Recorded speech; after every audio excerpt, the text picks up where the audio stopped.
Lake Superior in North America, the largest freshwater surface in the world, paralyzingly cold in summer and plagued by terrifying autumn storms. We had 30-foot seas. I mean, it's like a 3.5-story building. You know you're going to die. Hundreds of ships have sunk here.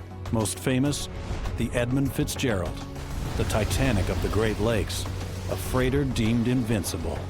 You see that scallop effect? You wouldn't build a ship that way today. There were no survivors and no witnesses, just a wreck that was split in two. Completely shredded. It's like no man's land. 3 decades later, father and son diver explorers Mike and Warren Fletcher investigate what happened. It's brutal. And new science about freak waves may finally lay the Edmund Fitzgerald to rest. This had to have happened very near the end.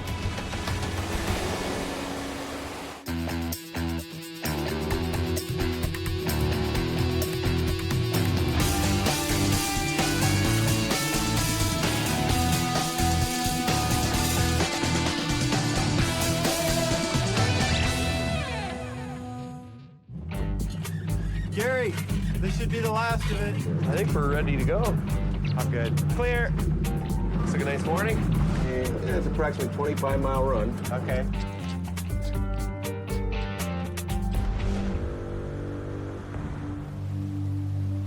Lake Superior is one of the world's largest freshwater lakes, 560 kilometers east to west. It's a place of extremes, a place where icy polar air hits warm, wet southern winds in a violent collision that can create a superstorm. Nearly 300 ships have sunk there, so the massive freighters working the busy shipping lanes are built to withstand the tempests. On June the 7th, 1958, more than 10,000 people turned out to see the launch of a Leviathan.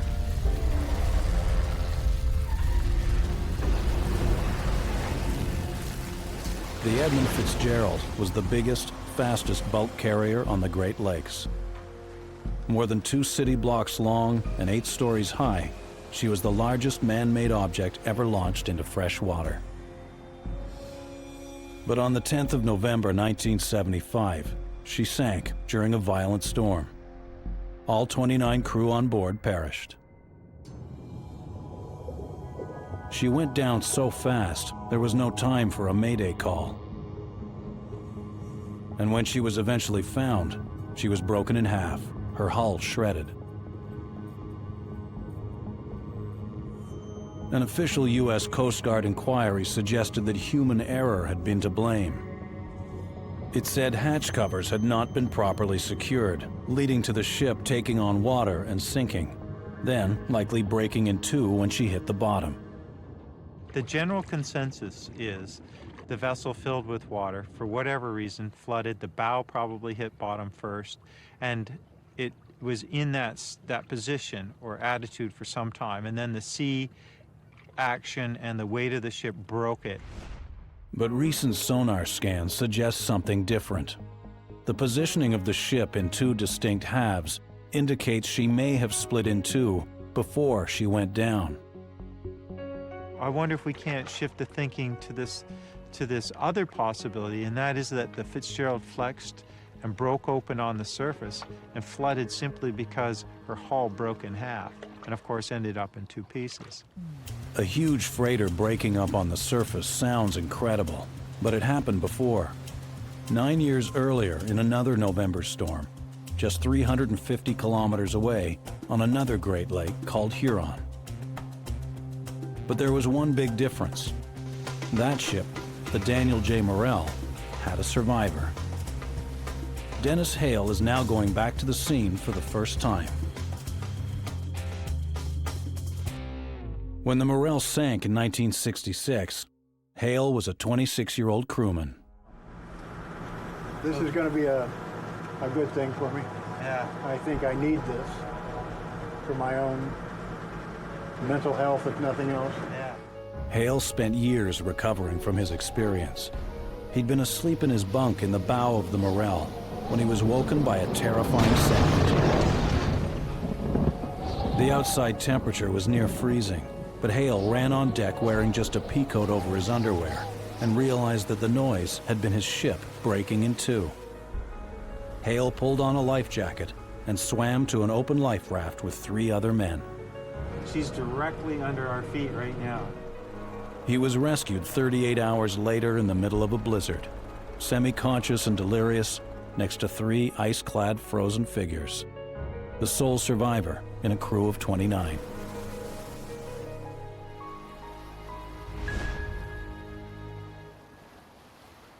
When I first saw the raft, no one was on it. And then by the time I got to it, 2 other men had climbed aboard. Right away, I grabbed the flares and fired off a parachute flare. When the flare went out, the other guys remained laying down. I noticed kind of a little glitter out of my left eye. It was this huge wave. It had to be at least 30, 35 feet. I thought this is going to come down on us and kill us, you know.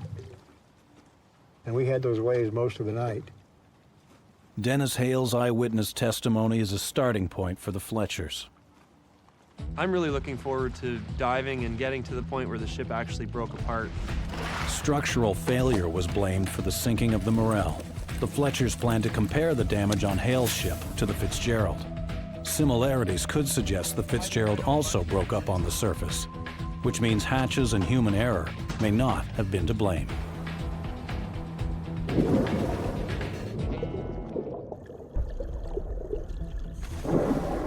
Diving the Great Lakes is very different from warm water scuba diving. The water here is just 7 degrees above freezing and will lower a diver's core temperature. Their neoprene dry suits are 4 millimeters thick, but the pressure at these depths compresses them to half that, reducing insulation.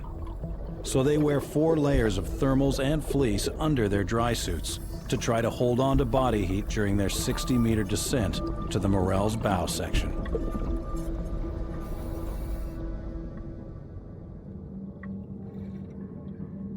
The wreck has been on the bottom for over 40 years, preserved by the cold freshwater. There's always a different feeling knowing you're diving on a wreck where there still could be bodies inside. We need to see the fracture point, but can't forget that this is a graveyard.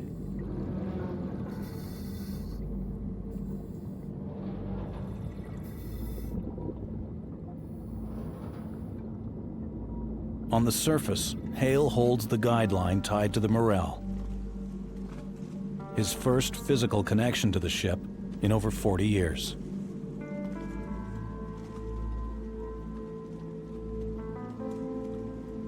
Fear is a terrible thing. It drives you to places you don't want to be, you know, in your mind. Just imagine all of a sudden this turning into a raging sea. Just totally unbelievable. A late autumn storm on these lakes is called the Witch of November. Temperatures can drop below freezing, winds can reach hurricane force, and freak waves can exceed 16 meters. When the cauldron is stirred, no ship is safe. The Edmund Fitzgerald was the largest ship ever to lose its battle against the witch. When the Edmund Fitzgerald sank, it's like my ship sank all over. I went through all these same emotions. There were times that I would think about it and it just bring a shiver to me, thinking of those guys in the cold and my concern for them. The Fitzgerald lies 160 meters below surface, a gravesite where diving is forbidden. But her bell was recovered, and every year it tolls for the men of that ship, once for every lost soul. On the afternoon of Sunday, November 9th, 1975, the freighter set sail from Burlington Northern Railroad dock in Superior, Wisconsin. There were 29 men aboard, fathers, sons, and husbands. The freighter was loaded with taconite, reddish-brown pellets of low-grade iron ore. It was headed for the steel mills of Detroit, a journey of over 1,000 kilometers that would take around 47 hours. Loading had gone smoothly, and by early afternoon, the crew was clamping closed the 21 cargo hatches.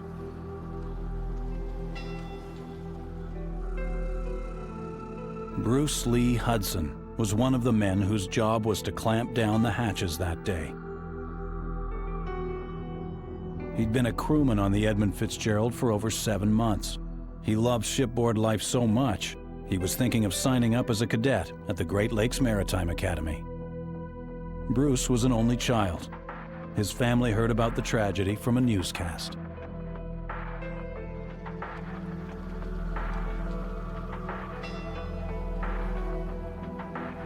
Nine years earlier, Dennis Hale had also been a 20-something crewman on a Great Lakes freighter, the Morel, a ship split in two by the Witch's fury. Today, the lake is calm. 60 meters below, the Fletchers search for the breakpoint where the Morel broke in half on the lake's surface.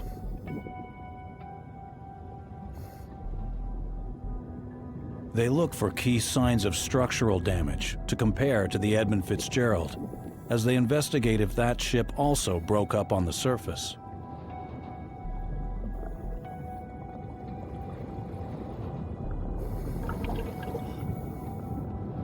They examine the torn steel and twisted decking at the breakpoint of the Morel, ripped apart at her cargo holds near the center of the ship.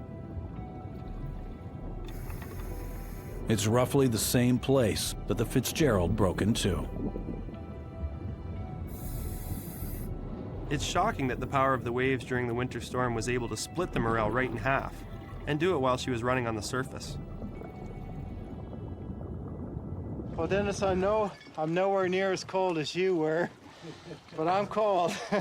At one point I was wondering whether I wanted to stay down and finish my decompression or just come out and face the consequences.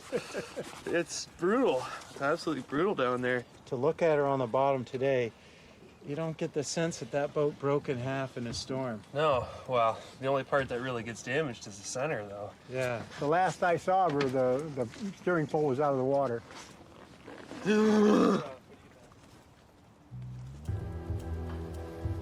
The last chapter of the Morel is known only because of Dennis Hale. There were no survivors from the Fitzgerald. She went down with all hands. Diving on her is prohibited, protected by law with a $1 million fine for anyone who breaks it. But the men's families still grieve. And many of them are reluctant to talk to outsiders. One man believes he knows why. Raymond Ramsey is one of the few surviving members of the team that designed and built the Edmund Fitzgerald. He says families of the victims were offered a cash settlement, not to sue. The idea was to hush up these people, and they will not go and try and make for a big claim with the owners of the ship. It's all about go, go, go. Is that the case with these big ships? And no, no, no when it comes to spending a lot of money on maintenance. I arrived just when the Chaldee Bradley went down. And there were other ships in that history, Morel, you name it. Mm-hmm. And I said, doesn't anyone get concerned these ships may not be strong enough? His answer to me was, don't worry about it. Not once was there mention of the human life. And that bothered me.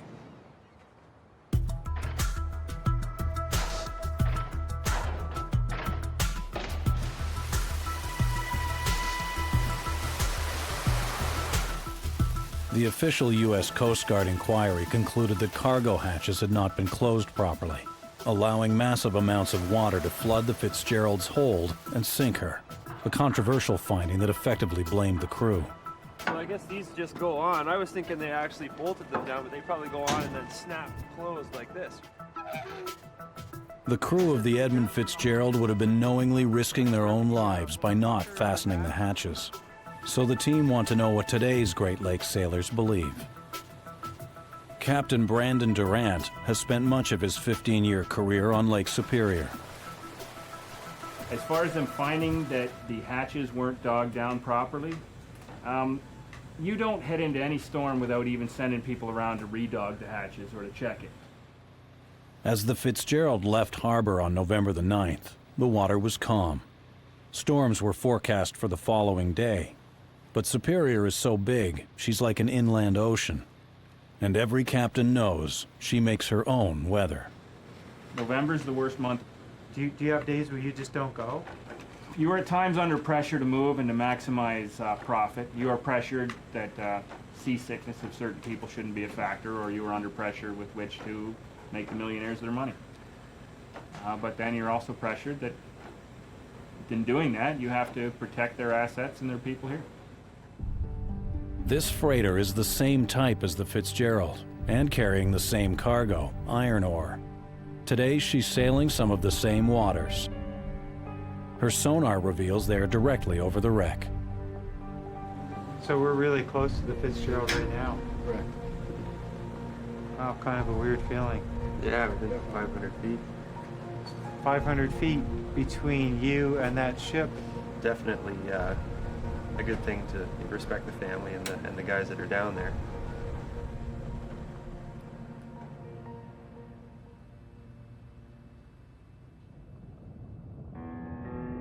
At 7 a.m. on Monday, November 10th, 1975, the Fitzgerald was close to the center of Lake Superior.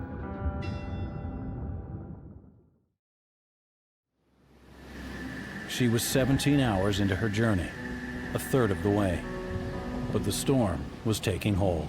They were just 12 hours away from tragedy.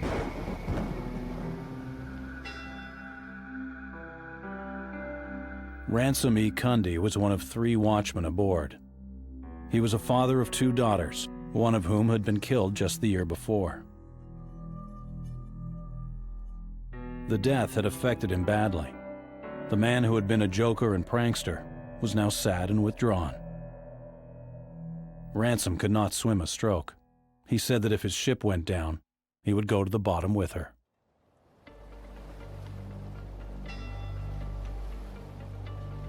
The Fitzgerald was carrying over 26,000 tons of iron ore, roughly 15% more than her original design specs. Loading rules had been relaxed over the years. Great Lakes freighters were allowed to load deeper, making them more vulnerable in the high seas of autumn. Raymond Ramsey, one of the Fitzgerald's original designers, believes this was a contributing factor. The load line rules were changed to allow the ship to load deeper. And she was allowed to go down about another 4 feet in order to carry more cargo. Even the 2 latest captains did say the ship handled differently. Well, of course it did. It was 4 feet further in the water. Strict regulations govern freeboard. The height a fully loaded ship must sit above the waterline. Easing of these rules meant the Fitzgerald went on her final journey with 3,600 tons of additional weight. She was sailing a meter lower in the water than on her first outing 17 years before. The extra water washing over her added stress to her hull. She was designed to bend, but there were limits. As the ship moved through the waves, she became less able to recover from the rolling and rocking forces of stormy seas. And there's another reason why the storm hit the Fitzgerald so hard. The Calumet is also a Great Lakes freighter. She's being cut up for scrap at an Ontario salvage yard, which gives the Fletchers a chance to examine her guts. The Fitzgerald was 100 feet longer than this ship approximately, and 10 feet wider, and I believe 5 or 6 feet higher. During loading, it's critical that freighters are kept level in the water. If the cargo weight is not evenly spread, the ship could list. The Fitzgerald's load was distributed over 3 massive holds, each one the height of a 3-story building. But even properly loaded cargo can shift, triggering a list, while the ship is running low and unstable in stormy waters. And the Fitzgerald, loaded to the max, was being battered by waves. This giant cross-section shows how the Fitzgerald's internal structure could have made her even more unstable and vulnerable in a storm. These ships have what's called a center line bulkhead. Right in the very center of the ship is a solid bulkhead, a solid steel wall that keeps water on one side of the ship or the other. It can only go as far as that center line bulkhead unless there was a leak in the bulkhead. So if the water's on that side, obviously she's going to tip this way. Correct. And it's stopped from flooding from that side by a bulkhead underneath here. That's right. In the case of the Fitzgerald, with the drain in the center, you can see how, if this ship begins to list, how much water a ship could take on. Yeah, Let's draw one listing over to the side.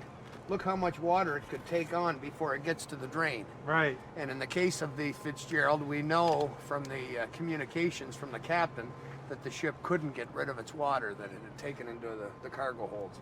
So on a ship this size, that amount of water could be even hundreds or even thousands of tons, right? It would be thousands of tons, Yeah. yes. Just 1 cubic meter of water weighs a ton. And the storm-tossed seas of Superior were raining down on the Fitzgerald the night she sank. The findings of the official inquiry attributed her sinking to a massive flooding of the cargo hold.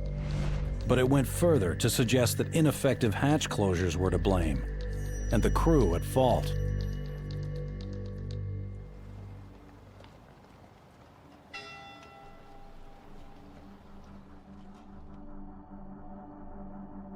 Michael Eugene Armagast was the Fitzgerald's third mate. He was a good husband, 37 years old when he lost his life.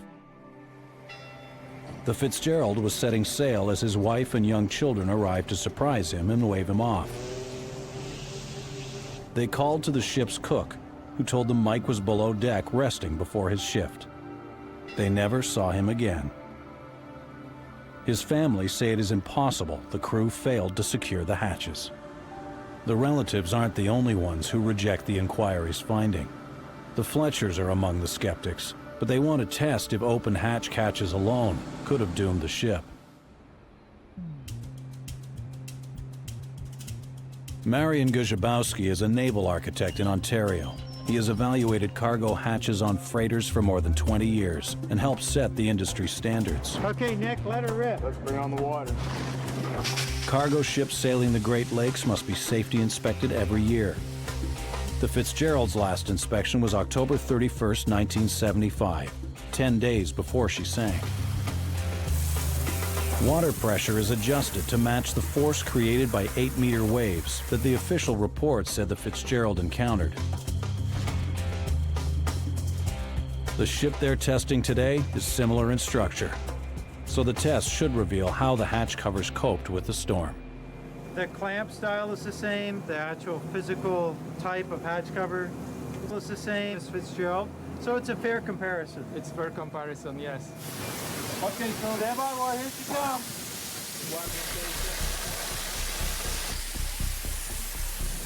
Warren, did you see any water coming through the middle of the hatch? Negative. I haven't seen any water yet. There is one clamp which is open, so we'll see if water is leaking through there. We're gonna see water. It should come in right here. Any water? Negative. Yeah, definitely a small amount of water came through. We sprayed for half a minute and you got enough water that's about the equivalent as the amount of cream you put in a coffee. A couple tablespoons, not a couple teaspoons, but a couple tablespoons. Let's say lanes are going to sink a ship this size. Not unless it was getting sprayed like that for a few months or a year. Let's ramp it up. Let's take every other clamp off and see what happens. So I'll grab the tool. The team want to see if the hatch can still do its job if a ship's crew left half the clamps undone. I don't think we'll get a ton of water coming through, but I think there will be a bit. There we go. We got a little bit of a squirt coming through there now. is it coming more than before? I'd say at least double, maybe 3 or 4 times as much as before. We've taken every other clamp off. We've got the equivalent of 25-foot wave applied directly at the opening on the hatch cover. What's the most water that you saw come out? Maybe at the worst, a liter a minute. Generally, as the waves were breaking on the deck, they were breaking like down here, right? So that means they wouldn't even affect us. We've gone to a huge extreme and we've put the wave way up there. Which means that we actually compressed the gasket with 3 meters of water head. Right, which means it's only pushing it down more, pushing down. which is the equivalent of putting more clamps on. Yes.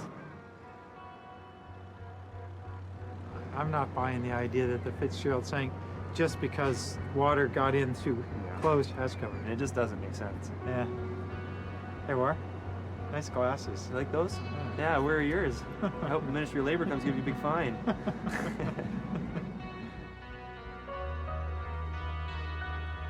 You were too young to remember, but in fact you weren't born yet, but I remember the day the Fitz sank. I remember, you know, the mood of the people when they heard about a giant, what we considered modern lake freighter that sank because of a storm on Lake Superior. We didn't think that was even possible anymore. Yeah.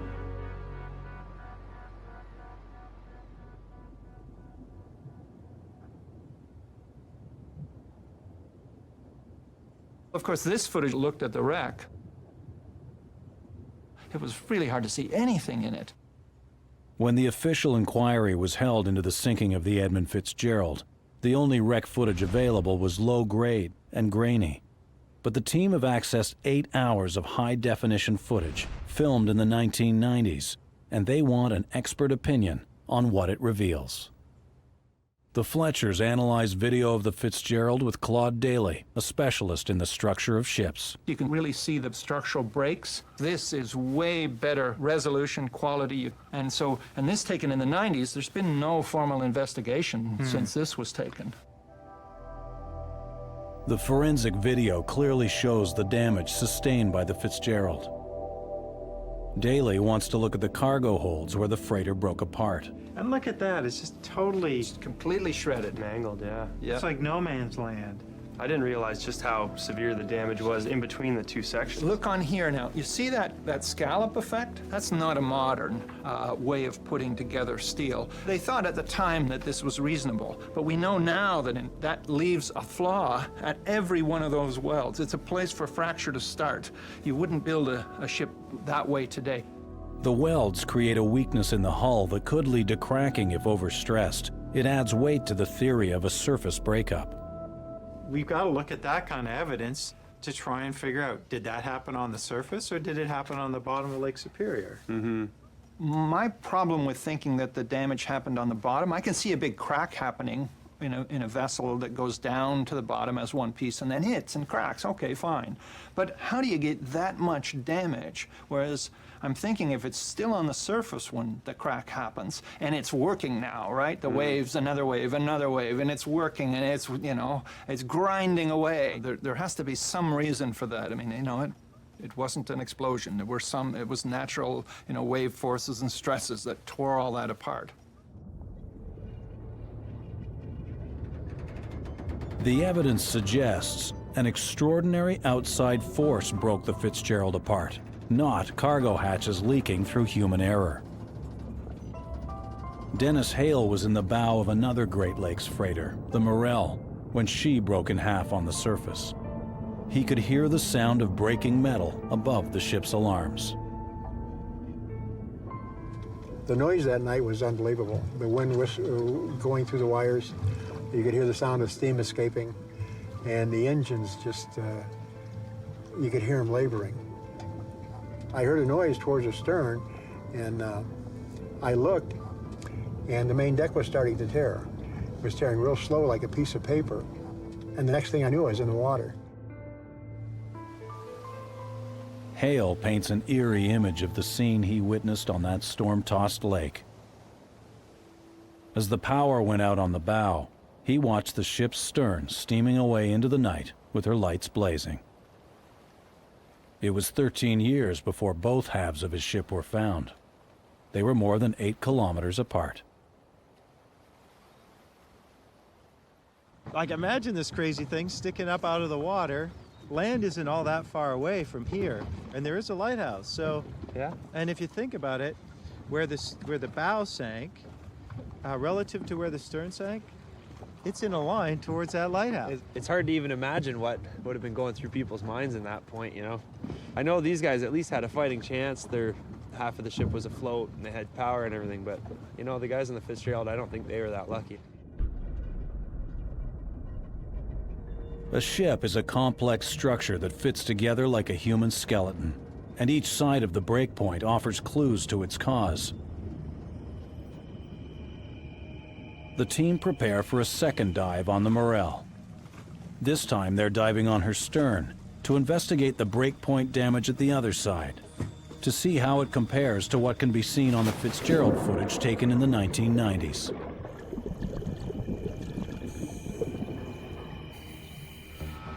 They start their search at the Morell's cargo holds, where this ship ruptured just like the Fitzgerald.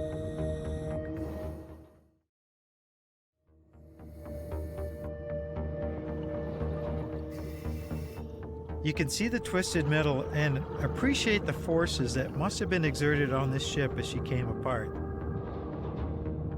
And the damage here is actually more defined than it was at the bow.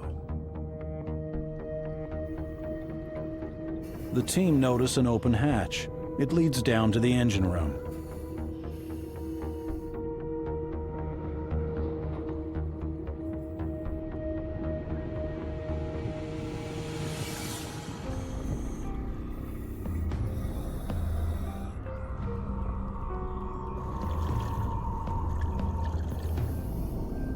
Mike finds the ship's telegraph, a communication hotline from the stern to the pilot house on the bow.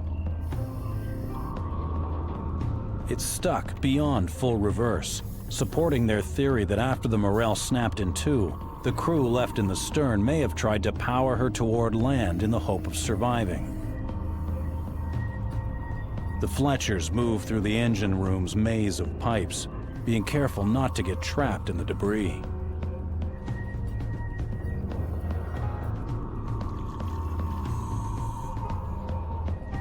Then, high above the ship's waterline, they discover massive damage. The rear ladders and smokestack are twisted, crushed, and dented.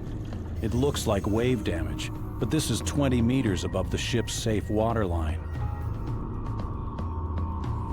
The height of this evidence suggests gigantic waves smashed down on the stern of the ship.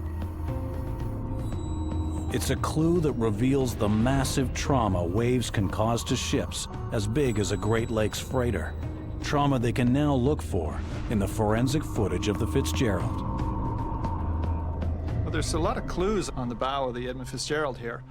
This is the wheelhouse. This was way above the waterline.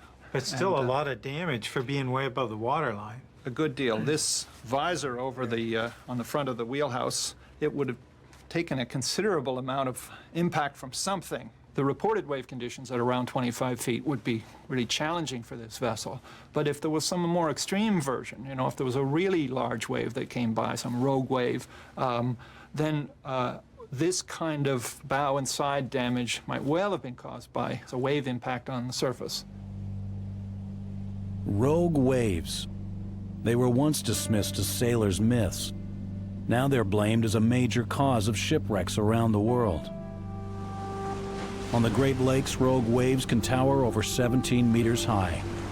They're unpredictable and can come from unexpected directions. Some scientists believe they are born when a series of waves traveling at different speeds and directions sync up, merging into a gigantic wall of water. Could a freak wave have sunk the Fitzgerald? Tom Hultquist is a weather scientist, a specialist who has evidence for the Fletchers about rogue waves on the Great Lakes. Well, rogue waves exist, and they're actually defined by waves that are at least 2.2 times the significant wave height, which in this case, with significant waves of 25 feet, you'd be talking 55 feet for a rogue wave, so extremely significant. Hultquist uses computer weather prediction models to reanalyze the storm that hit the Fitzgerald in November 1975. His study uses simulations and computer modeling and tracks warm, moist air from the Gulf of Mexico that collides with a mass of icy Arctic air. It reveals a perfect storm with hurricane-force winds and giant waves that sweep across Lake Superior. What ended up happening is as they got into this eastern part of the lake here, the winds really shifted around more to the west and the northwest, so it had all of this space of Lake Superior over which to generate waves. So they were just really in the wrong place at the wrong time and wrong course. Everything was working against them. Yeah, the Fitzgerald couldn't have found itself in a worse location at a worse time. Storms can create much larger waves over long, open stretches of water. On Lake Superior, the wind can blow uninterrupted for more than 300 kilometers. It was a beast of a storm. It was something that doesn't happen very often. They could have encountered a very significant wave beyond perhaps what some of the other boats out there saw. By midday, the storm is behaving like a tropical hurricane. As the storm takes hold, the Fitzgerald changes course and heads towards the Canadian shore, seeking shelter from the winds. The Arthur M. Anderson, another bulk freighter following the Fitzgerald on the lake, does the same. The storm is now whipping up the entire lake.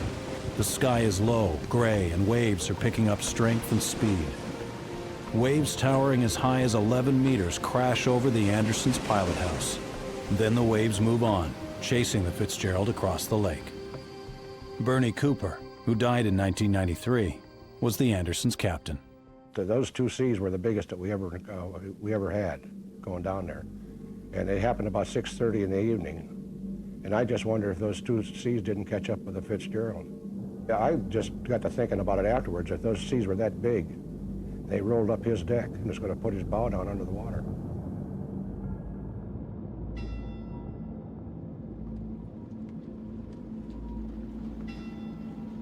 Ernest Michael McSorley was master of the Fitzgerald.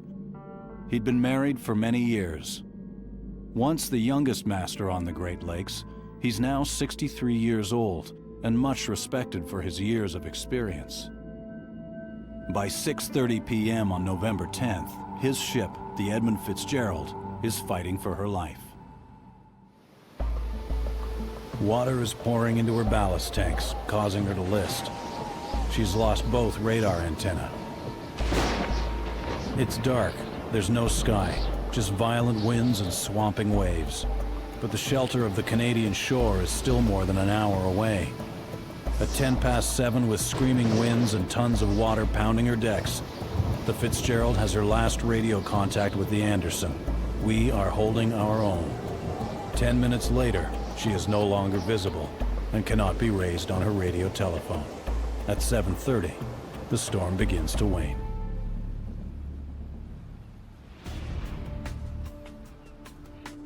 One of the most sophisticated wave-generating tanks in the world is in the seafaring port of St. John's, Newfoundland.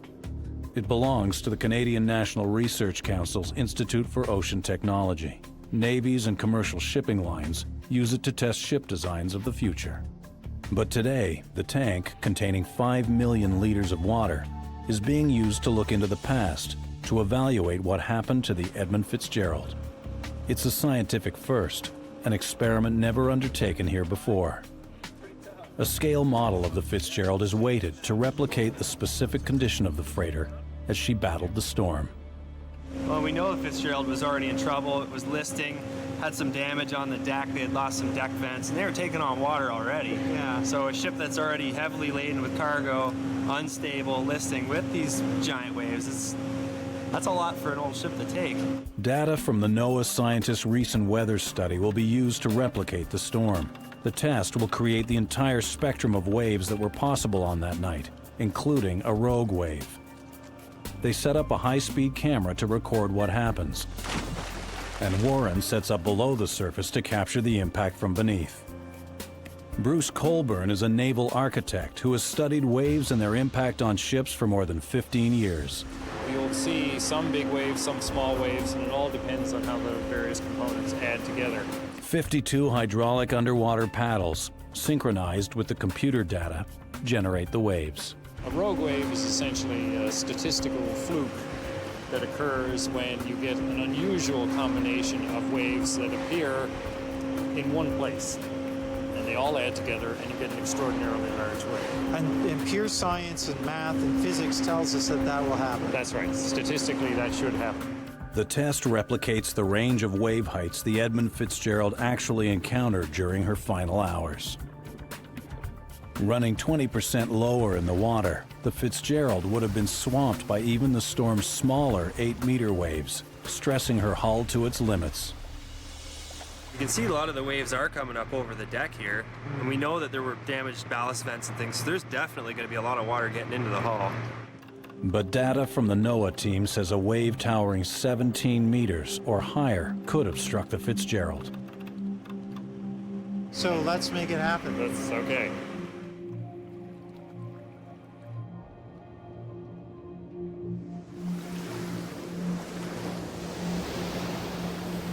big one. There's our rogue wave. Wow, yeah. Oh, Yeah, there we go. That was pretty washed over. That's Yeah. right, yeah. There, the whole boat was Yeah, awash that pretty there. well washed it from one end to the other. High-speed footage shows the rogue wave in all its deadly power. It towers over the stern of the ship, striking high on the pilot house, an impact that would cause damage the Fletcher saw in the HD footage of the Fitzgerald. Here's a big one. Here it comes. Look at that. Picks the stern right up, Yeah. rolls right across the whole deck, and then just shoves the bow right under. Look at that. Woo, yeah.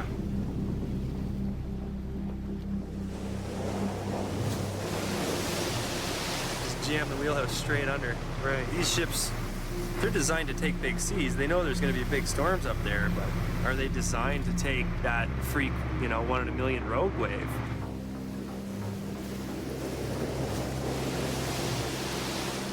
The team have seen what the waves likely did to the Fitzgerald on the night she sank. Next, they plan to apply their data to the ship itself, using a unique machine. The Fletchers are on board a $17 million marine simulator. It's one of just 2 such simulators in the world, and the only one with hydraulic motion. Here in Newfoundland, they can accurately replicate the conditions on the Fitzgerald's bridge the night she went down. When we got the data for the Fitzgerald itself, the lines, plans, the engine arrangement, the weather model, we were really keen on recreating the realism of every event. It's the first time this system is being used to investigate a marine accident. For all intents and purposes, you will be on board the Edmund Fitzgerald. Well, we're going to feel a gentle lifting now as the unit rises up on its hydraulic There it legs. goes. The ship's simulator weighs roughly 25 tons. Its hydraulics are mounted on a 6-degree motion base to precisely imitate the movement of the vessel through the storm. 3D projectors display a 360-degree view from the bridge. It holds more than 30 people, one of the largest simulators of its kind in the world, and processes massive amounts of complex data to create an ocean environment. This is typical of what you would find steaming along in about a 2 to 3 foot sea. That's right. Yeah. And you're not going to feel much in a big ship. No, like this you're in a not small going to feel sea. very much. Heavily laden and deep in the water. This is a typical experience. Jim, if we can pick up the sea state now, we'd increase some of the wind as well. The simulator also provides views from outside. This allows the Fletchers to see the effects of the storm on the entire ship. And with that kind of a load of iron ore on board, the vessel would have set pretty low in the water. One thing I'm really noticing is just how the waves are stretching out over the length of the ship. You got one wave at the front and one wave at the back, and man, that would put a lot of force in the middle of the ship. We've got to look at that kind of evidence. Completely shredded. You're getting water that's covering the vents into the tanks. And we're twisting. And we're twisting. Yeah, you can feel the boat twist. Certainly, the hatch covers have to be doing their job or you're in trouble. Oh, yes.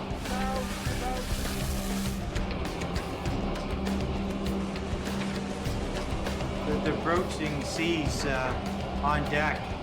A lot of force breaking off anything that's not really well secured. And we got to think that the Fitz was seeing at least 10-meter waves that night. Not all 10 meters, but the odd one would definitely be that. With still the possibility that there was the odd freak or rogue wave. Jim, can we get the maximum sustained wind speed?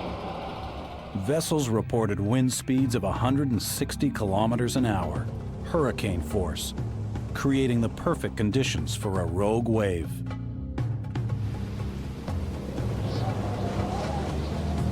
Here comes the big one. You look at it, Ward, it's coming right through the back windows. That would have engulfed the entire bridge. Yeah, that'd have taken the back windows out. Wow, feel that. You can feel we just pitched deeply that time. Yeah. There's your wall of water now. Oh yeah. Right. Now this would be very near the end of the Fitzgerald, right here. We just felt that. We were in the wrong place at the wrong time. Right, that was a really freak one. A giant wall of water, 17 meters high, strikes the ship, smashing the deck and driving the pilot house underwater. It's a lot of forces, a lot of things are going on here right now. I could see where that would easily snap a ship like this in half. That would have been it. Yeah. No ship would survive.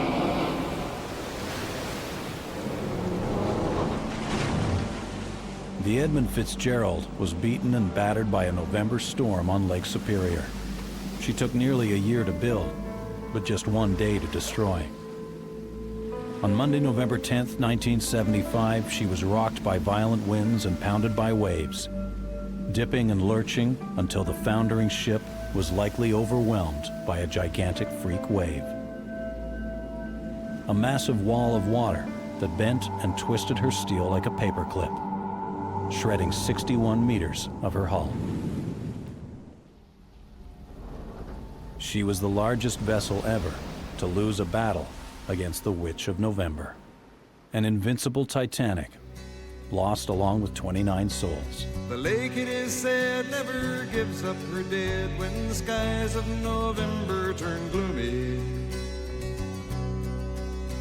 With a load of iron ore, 26,000 tons more than the Edmund Fitzgerald weighed empty. In the dangerous waters near the South China Sea, Come on, guys, help us! 2 American submarines vanished during the Second World War. You might want to take a look at this. Clearly is a shipwreck. Guided by a survivor's tale. We hit the mine.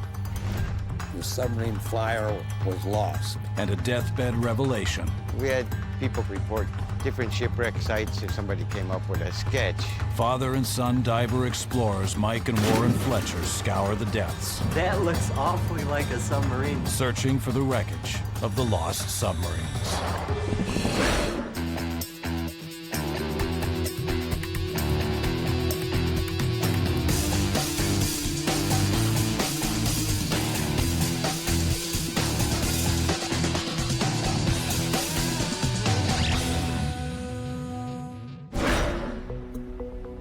The South China Sea. Modern-day pirates make these waters among the most treacherous in the world. But 65 years ago, the threat was much greater. World War II was playing out in the Pacific. In 1944, 2 U.S. submarines hunting Japanese convoys disappeared here, less than a month apart. The USS Robolo and the USS Flyer. Each sub was 95 meters long, with over 80 sailors on board. Both miraculously had survivors, but the wrecks have yet to be found. Now, Mike and Warren Fletcher want to find the submarines and discover why they sank. It's always a bit of a scramble to get on board, get all the gear set up, and make sure everything arrived and everything's working. Whenever you set out on an expedition like this, if you don't prepare for the unexpected, you're going to be disappointed. When we finally get our chance to dive, we have to be prepared to dive in extreme deep conditions. The investigation begins here in the Balabac Strait in the Philippines, near the last known locations for the submarines. The search will cover more than 250 square kilometers, including towering underwater cliffs that drop to depths of 200 meters. Both the Robolo and the Flyer were supposed to go through this route because it's deep water and it's very difficult to put mines in deep water. And if they were on the route that they were supposed to be, there's no way that they should have been up there. Official records of the Robolo's last position are inconsistent. 4 men are believed to have survived the sinking, but none made it home to tell their story. It was different for the Flyer. 15 men made it off the submarine, but 8 survived the swim to shore. The search team also includes Steve Jacobson. Steve's father, Al, was the last surviving member of the Flyer crew. Al had a lifelong obsession with discovering the precise cause of the sinking and finding the Flyer's final resting place. I think that is Bayan. This is Gabon. Steve brings his dad's taped memoirs and the Navy's official investigation report to help locate the Flyer. I'm not a diver, and I know very little about diving, and it's quite dangerous down there, so it's exciting. Steve has a passion for understanding this story, and he really, really wants to see the submarine found. On the night of Sunday, August the 13th, 1944, Steve Jacobson's dad was on watch duty on the aft deck of the USS Flyer. We went to battle stations. We went to what we call semi-submerged. In other words, there were just a little of the submarine. The conning tower and the deck was just out of water. An explosion rocked his sub. You didn't have any time to think or question what happened. I mean, it wasn't a case of, I got to think about what happened or what I'm going to do about it, because you were swimming. I mean, you can't imagine. 71 men lost their lives. Al Jacobson was blown clear, ending up in the water along with 14 others. The boat was going right straight down. The only thing I could think of it is that propellers coming around. Okay, so I swam to the surface as fast as I could, because I could just see those big propellers just coming by. He spent 18 hours in the water before he reached land. Al died in 2008, not long after he taped these memoirs. He very much wanted this story to be told. He was trying to find a way to get the story told. The Fletchers call on a global network of contacts to help trace the submarines. One of them is Marlon Acosta, a Filipino diver. Marlon has found a local fisherman, Toto Usasi, who has information for the team. Toto has spent years working these waters and has spotted mysterious wreckage 30 meters below the surface. He believes it could be a submarine. A lot of great shipwrecks have been found by fishermen. I trust fishermen. I really rely a lot and have in the past on their insights and their knowledge about the sea. So I'm anxious to see what it is they've found. Toto fishes using a technique known as hookah diving. He takes his air from an everyday plastic hose attached to the kind of compressor the Fletchers would have on their farm tractor. The team's dive coordinator, Frank Doyle, has tried hookah diving himself. Right, this guy is a bit more professional than most. He's got a mask. Normally you see the guys that have got a pair of wooden goggles with a little strap and some nylon holding them together. Really, even their goggles are homemade. Yep. Their flippers are homemade too. Yeah.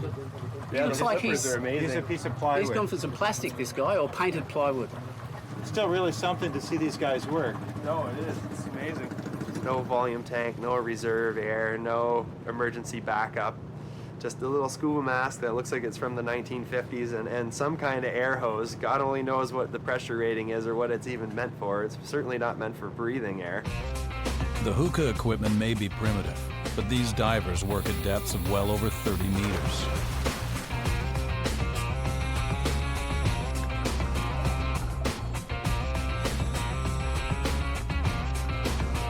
Toto doesn't have charts or GPS, but he's a master of using familiar rock formations to guide him to the wreck.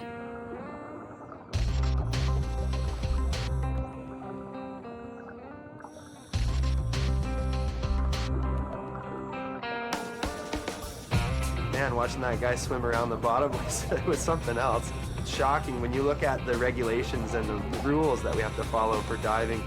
To see how they dive here, it's just such an eye-opener. Toto's search covers a lot of ground. He quickly swims ahead of the team, unencumbered by heavy tanks and equipment.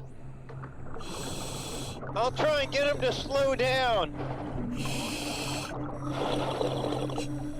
Personally, I just think this is a big rock. I think we should go back to where we were. The search seems to be going around in circles. Just as they're ready to give up, Toto finds what he's looking for. Okay, well, I got a giant piece of flat something that looks a lot like steel. Over.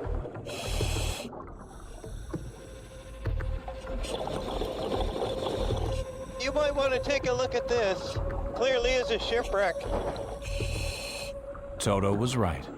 The team searched for evidence to confirm that the wreckage is from a submarine. It's in the area where the Robolo and Flyer disappeared. The amount of coral growing on the wreck suggests this could be a match for a ship sunk in the 1940s. Mike takes a closer look to see if the steel could be deck or hull plating. First of all, look at this piece of plate right here. I don't know if you can get in close enough to see, but it does look like a sheet of steel. You see our guy up there? He's got a piece of wire rope, I think. The rope appears to be attached to more wreckage. Warren, if you come in here, you can see it's wire rope.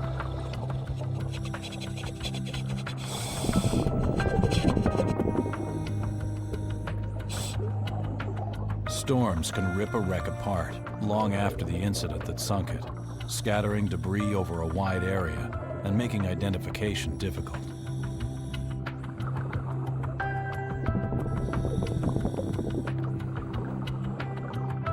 They need to find a distinct piece of wreckage, so Mike signs the shape of a bow, hoping that Toto knows where it is. It appears he does.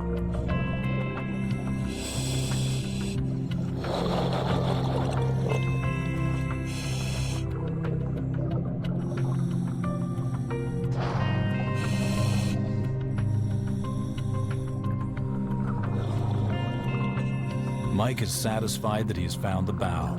They head back to the surface to discuss what they've seen.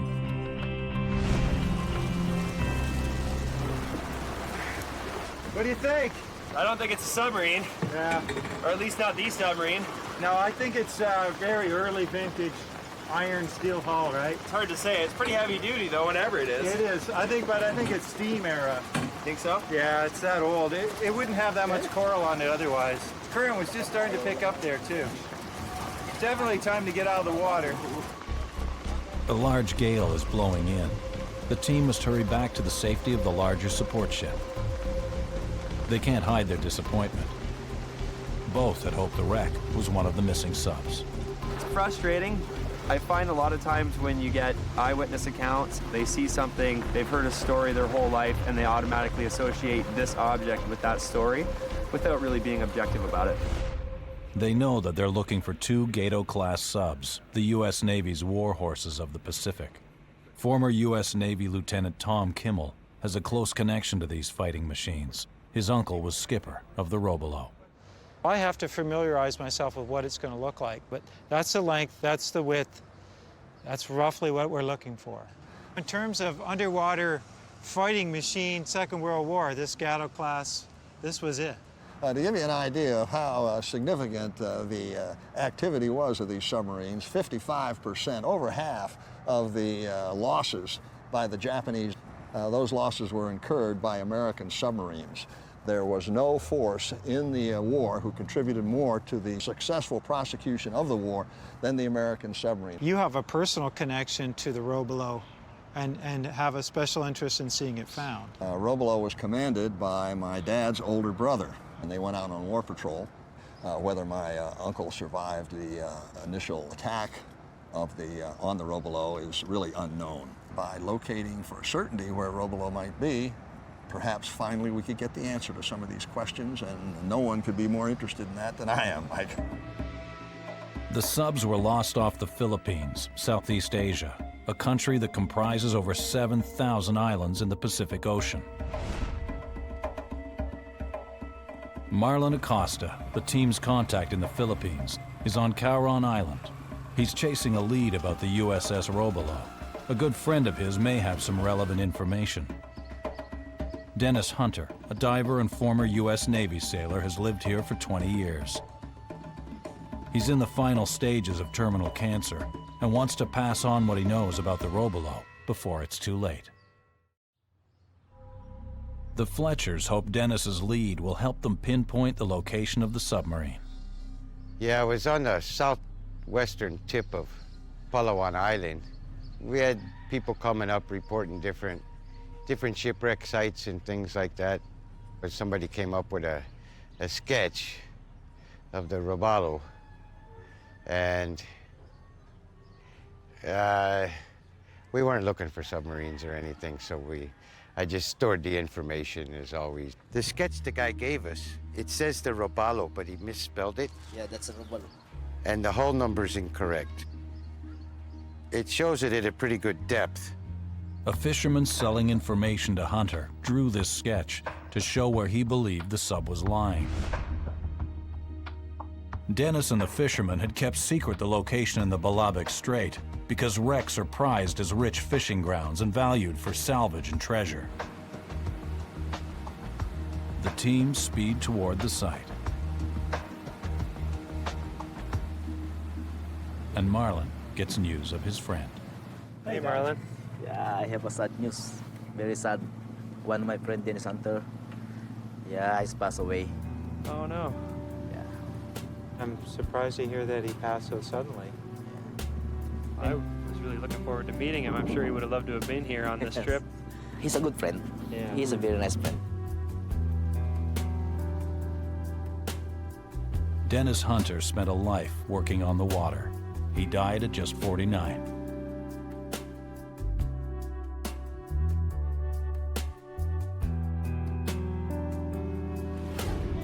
In the wake of his death, the team redoubled their efforts to find the missing subs. Dennis's coordinates provide the team with a search location. They bring in a side-scan sonar to zero in on their target. They tow the torpedo-shaped device behind the boat. Its sound waves pulse out, reflecting off surfaces on the sea floor. They capture a 150-meter area on either side. Hard objects like a sub's metal hull give off a strong echo, whereas flat, soft seabed absorbs more of the sound waves. Gradually, a high-quality image emerges, revealing what lies below. Jim Bradford is an expert in side-scan sonar. A former lieutenant commander, he spent 33 years in the Canadian Navy. The water may be too deep in some spots. This is a lightweight system that we're carrying here, so we're going to be limited to how deep we can get and how deep we can image. We can get down probably an image comfortably to 200, 250 feet. This is an extremely challenging location to side-scan. The sea bottom is hard and rocky and dotted with underwater cliffs. A metal object, even a sub, may not stand out on the hard and uneven bottom.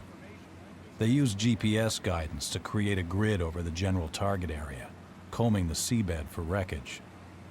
If there is a submarine in this rocky terrain, the side scan will help zero in on its location. It's risky dragging a $45,000 piece of technology through unfamiliar waters, and it's not long before there's an emergency. The seabed has unexpectedly bottomed out, and the sonar is headed straight for a rocky escarpment. Pull her up! Pull it up! Guys, pull hard! Pull hard! Pull for all your life! Guys, put down the camera and help us, really! Pull it! Come on, guys, help us! What's the altitude? Whoa, whoa! It would take at least a week to get a replacement out to the team. If the side scan gets damaged, the expedition will be off.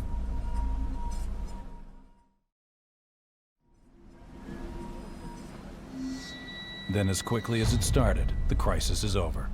The ship passes into deeper waters, and the scanner is safe to tow again. Okay, we can load her back up now, gently. Okay, out slow.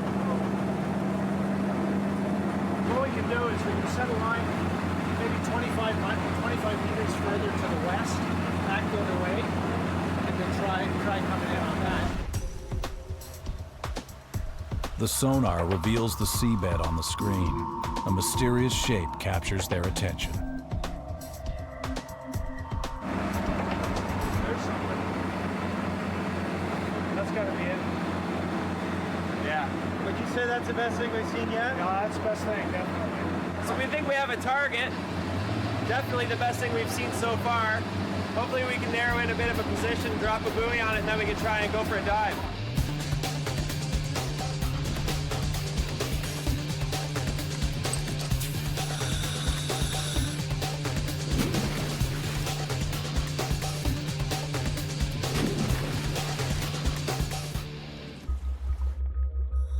If you believe the accounts, this target could be the Robolo. It's in the right area, but we can't know for sure until we dive. The depth is a serious challenge for this dive. This target is sitting on the seabed around 80 meters down. Oxygen can be poisonous when breathed under pressure at such depth, so the Fletchers need to switch gases during the dive. It means they aren't able to use communication-enabled masks. And because of the nitrogen that's building up in their bodies at this depth, they'll have only 25 minutes at the bottom to investigate.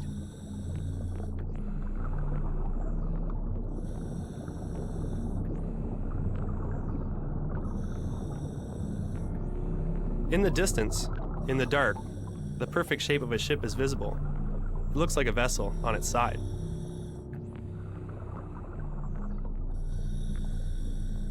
It's a solid shape covered in coral. We need to get a closer look.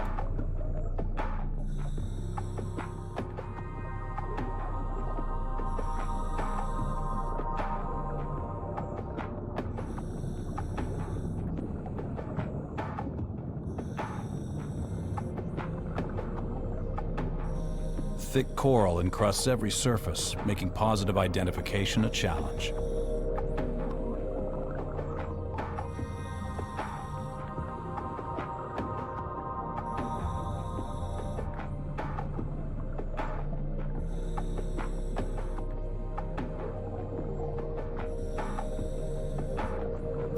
As the minutes tick by, they pore over the suspect shape, searching for evidence of the Robolo.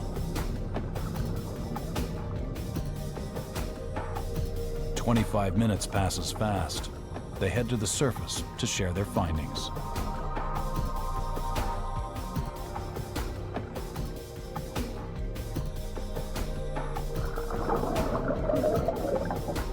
It's a beautiful spot, and I can understand how they made the mistake, but it's a big rock. I'm ready to say it's not a sub. Yeah. And there isn't one there. No, I don't think so. We know we went to the right spot, and what we found was a very large submarine-shaped rock. Hunting for the unknown, whether it's a shipwreck or anything lost, is a lot like playing cards. And at some point, you just got to know when it's time to fold your hand and move on. The team suffer their second disappointment. The coordinates from Dennis Hunter did not deliver. Without that lead, it's like looking for a needle in a haystack. A handful of men escaped the Robolo, but were captured by the Japanese. None of them made it back to reveal where their sub was sunk. It's really tough because there are conflicting reports on where the ship sank, and it's really hard to figure out which piece of information to use to even begin to conduct a search. And it's really ironic, the fact that the Robolo kind of disappeared into history, along with the few survivors that did make it to shore. The Fletchers head back to their support boat, ready to shift their investigation to the USS Flyer, the submarine that carried Steve Jacobson's father. Searching for the USS Flyer, the Fletchers turn to Al Jacobson's account of the sub's final moments. We hit the mine. And of course, I couldn't figure out what was happening. The boat was going right straight down. I was in the water, sucked under.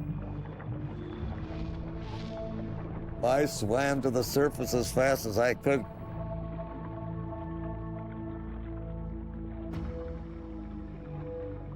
"15 people got off the submarine. The submarine Flyer was lost. Tragic situation. Anyway, we swam. I don't know, you'd say, what did you think about, or that? I can't say. All I can say is I repeated the 23rd Psalm so many times that I almost got to be funny, but I did. Only 8 of the sailors survived the swim to shore. Al Jacobson spent the rest of his life determined to find out about his lost submarine. Your dad seemed really sure that they had hit a mine. Like, there's absolutely no question in his mind. Well, whatever we find in the wreck, it will clearly tell us what exactly put it on the bottom. And that was one of the main things he was interested in finding out, and why it would have been so valuable and or interesting for him to find out, hopefully, what we might find out, with some evidence of, was it a mine, and where actually did that mine hit.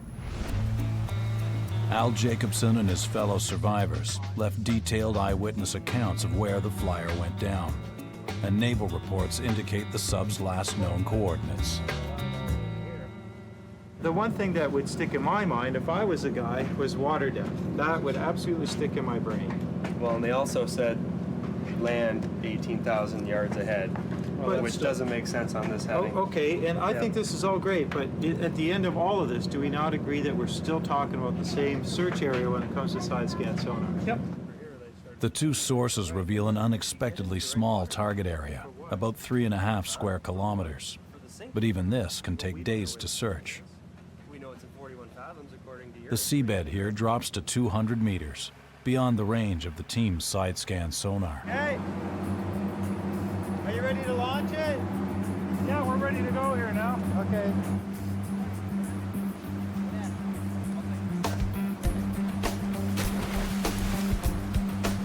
The team scanned during daylight and passes the nights on board ship, anchored in the search area. Pirates present a constant danger in the dark isolation of the open seas. That's why we got our security.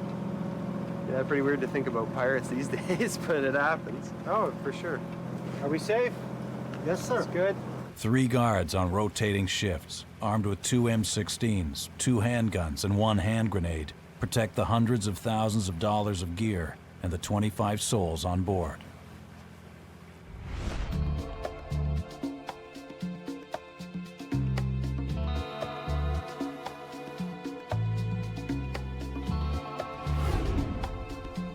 This scanning technique is like mowing a lawn. Precise to and fro tracks of sonar readings that image the seabed. You can see the fish is at 24 meters depth at an altitude of 68 meters off the bottom. And this is just an uncluttered sand bottom. We expect it to be completely sandy all the way along. Suddenly, a large shadow appears on the sonar image. What is that? This could be the team's very first look at the USS Flyer.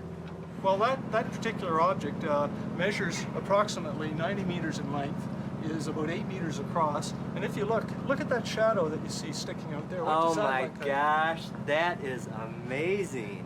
That looks awfully like a submarine to me. Is that real? Yeah, that's pretty much. Oh my goodness. Let me be the first. This is fantastic. Well, and it's amazing to really see the conning tower standing up like that on a submarine. We've dove a lot of submarines that had never been dove before, and a lot of times the conning tower will be broken away because it wasn't really part of the pressure hull. Unbelievable. I am so thrilled, I can't tell you. I mean, it looks like a submarine, but is it the Flyer? The only way to know is to dive down there. We'll step. Yeah, and there's so much that my father was interested in being able to see on the sub as you go around it. I mean, the thing that he always talked about was trying to identify where and if it was a mine that they hit. Was it on the starboard side? The Fletchers have their target. We can see a very distinctive side scan image. It's the right shape, the right dimension. If it's a Gato-class submarine, in my mind, it's going to be the Flyer.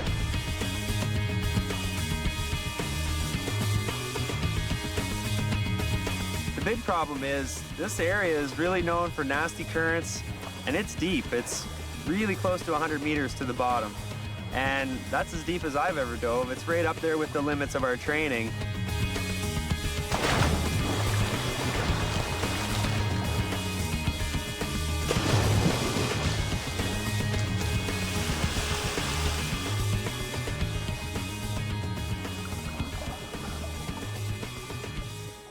The target spotted on the sonar is 100 meters down, but once they're there, Mike and Warren will have only 12 minutes to explore it.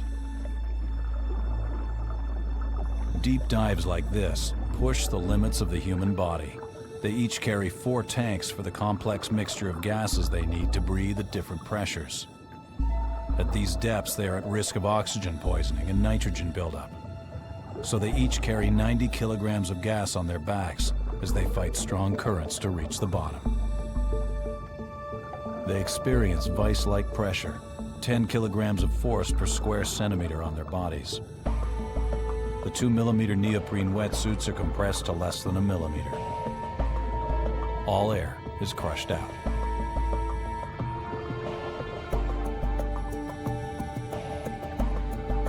It really takes a long time to swim down 100 meters. As I get closer and closer to the bottom, I can see this shape forming in front of me. On deck, Steve Jacobson waits to learn if the shape really is his father's sub. Hunting for a missing World War II submarine, the Fletchers descend to the bottom. A dark shape comes into focus. Way off in the distance, I can see a shadowy outline.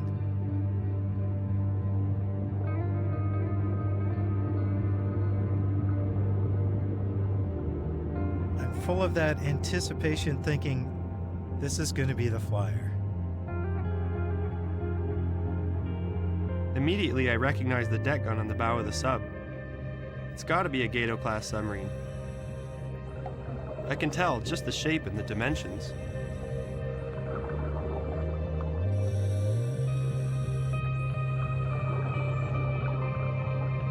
My feelings are balanced by the fact that you're essentially in a graveyard and only meters away from the graves of dozens of American sailors. I'm constantly drawn back to the relationship between Steve up above us and his deceased father. They clearly are trying to identify the sub, but at the same time they're being very careful, recognizing that this is a grave site and it's something to be worked with very carefully as an archaeologist would work with it. They discover the bow of the submarine is gone, back to the first bulkhead, possibly due to impact on the sea floor.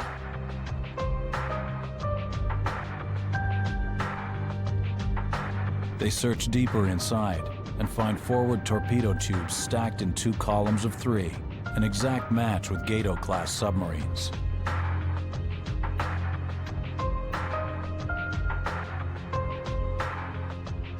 This is an important discovery, strongly suggesting it is the USS Flyer.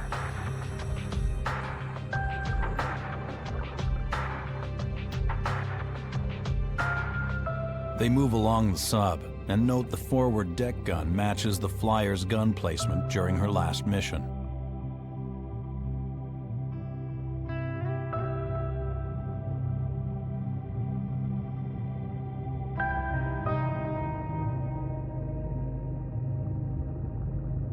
Then they see why this sub went down. Mike swims up to a massive hole ripped in the sub's side. We could see a huge implosion point on the starboard side. As soon as I saw that, in my mind, we had found the Flyer.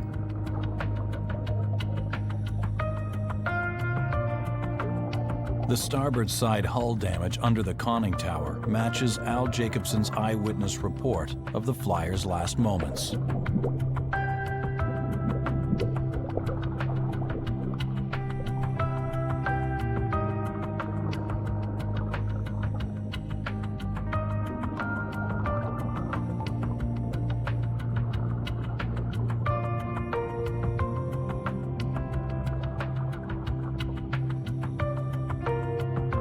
They want to explore more, but they're out of time for this dive. They begin the slow process of ascent and decompression.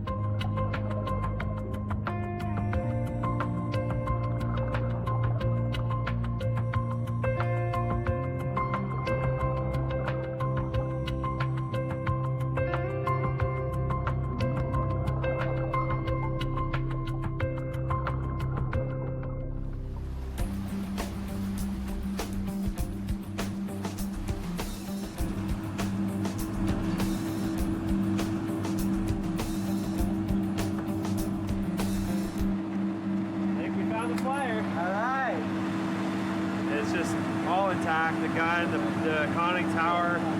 Is it on an angle or pretty flat? It's almost pulled up right. Yeah, almost it's pretty flat. Is the whole conning tower intact? Yep, it's all there. Yeah, which is amazing. You don't see that very often. Okay. I only went to the bow for just a second. I had to make it back. We were trying hard to stay high in the wreck. Yeah. We didn't want to go right to the bottom if we could out there. Right. So the bow was gone, or it was basically blown right apart. There are pieces of it there, but you can see that it's all blown apart. So Warren figured is gone right to the first bulkhead. When they came up after the first dive and start to describe some of those characteristics which my father had spoken about wanting to know about, you know, were there holes in the ship? It started to become more real that, you know, the sub was actually down there. I was trying to, you know, feel what my dad would have felt, you know, had he been here also, and I think he would have been elated. I know that the things that we've talked about that my dad was most interested in were the hatches and whether or not those were open. And in his mind, if they were open, it may have meant that men tried to get out. Right. And if they were closed, it meant maybe they didn't. I did have a real tough question after the war. I'm not going to give his name, but one of the mother and sister of one of the officers just gave me a real tough time about why I didn't know what happened to him. Or maybe he's still alive, or why did we assume that he's dead? And it went down with it. So it was very tough question to answer. Well, yeah. I don't think Warren and I have ever investigated a story where there was such a close family emotional tie. Well, you're seeing one single representative of a lot more people that have a huge vested interest in this, so. Well, we get the sense of that. We get the sense of that from knowing you now and from the accounts that your father left. Without the accounts of survivors like Al Jacobson, the Flyer would not have been found. To survive, they swam 19 kilometers through treacherous waters to reach land. Using a homemade raft, they island hopped for 5 days in enemy-occupied territory before reaching safety on Bugsuck Island. Only 8 of the men who escaped the sinking survived the journey. Some were injured. Anyway, we swam. We agreed nobody would help each other. We had another guy. For some reason, he couldn't swim on his stomach. He could only swim on his back, and he couldn't see. Well, we'd swim along, and this one time he got quite a ways from us as a group. So I went over to get him, and I said, "Phil, just rest and put your feet on my shoulder, and I'll push you back to it." Oh, God, he fought. He wouldn't think about it. And so we went back to the group, and less than an hour later, I was looking for him, and he was gone. He just swam off to one side and gave up. The big mistake we all made was we took all our clothes off. I took everything but my skivvy underwear off. We obviously swimming all day, we all got burned up pretty bad.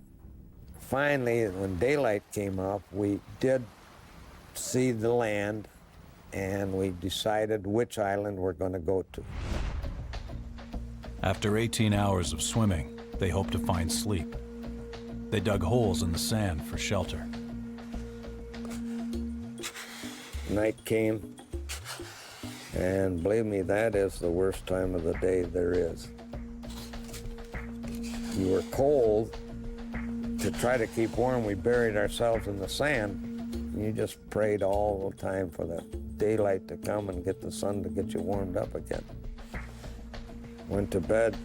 You couldn't sleep. So we tried to build a raft. We can call it a raft. There's a lot of bamboo around. Just for something to hang on to. The men survived 5 days with virtually no food and water in enemy territory before finding rescue at Brooks Point. Local resistance fighters led them to a radio where they contacted the Navy.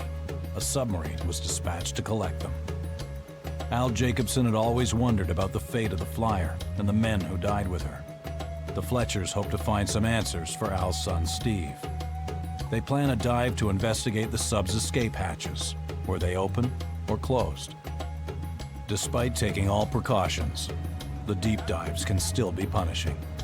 I wonder how many more 300-foot dives I have left. I'm ready to start dialing it back. Yeah, it's a little bit crazy going that deep, really. I'm getting to where I can't carry all the gear. Not getting any younger. I don't need to be reminded. We're good to go.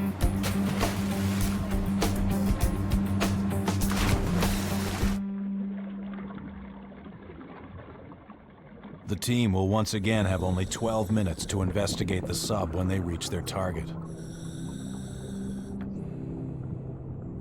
A dive line attached to the wreck guides them down.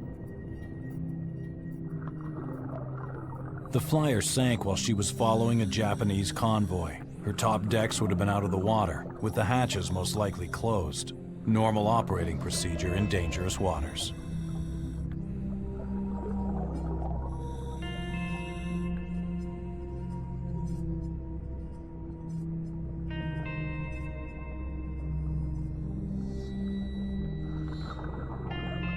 Six minutes into their dive, they locate a forward escape hatch. And it's open.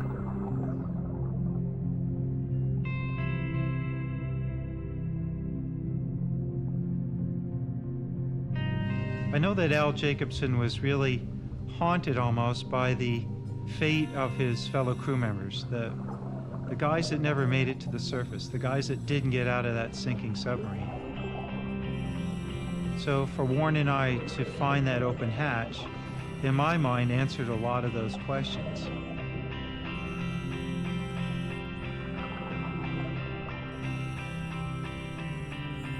This is more than just a ship, it's a grave site, and people died defending their country while on board this submarine. These guys were fighting for their lives, and right up until the last second, they were trying to get these hatches open and scramble to the surface. And just to think the number of men that must have died on this submarine, it's really a humbling feeling. The Fletchers have 3 minutes left to explore the sub, looking for evidence that could categorically confirm it as the USS Flyer.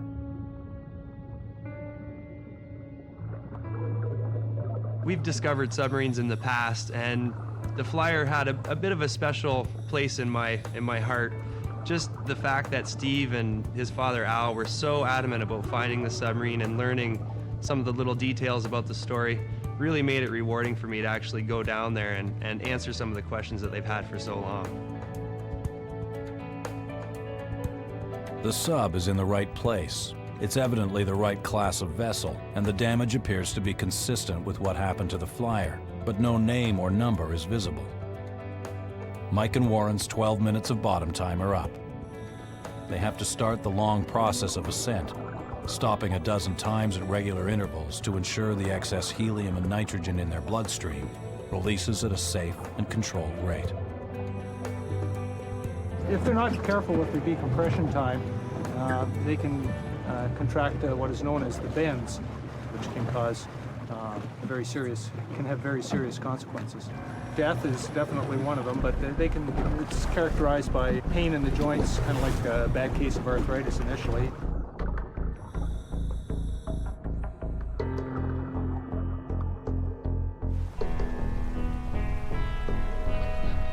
Okay, divers are up. Warren reaches the boat, but struggles to get on board. Something is wrong.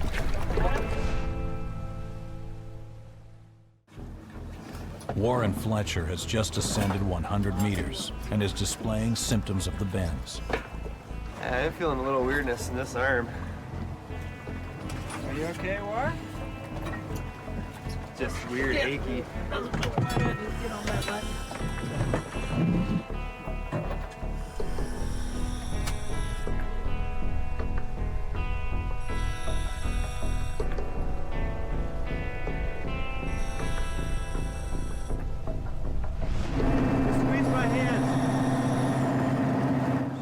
Mike calls in the ship's medic.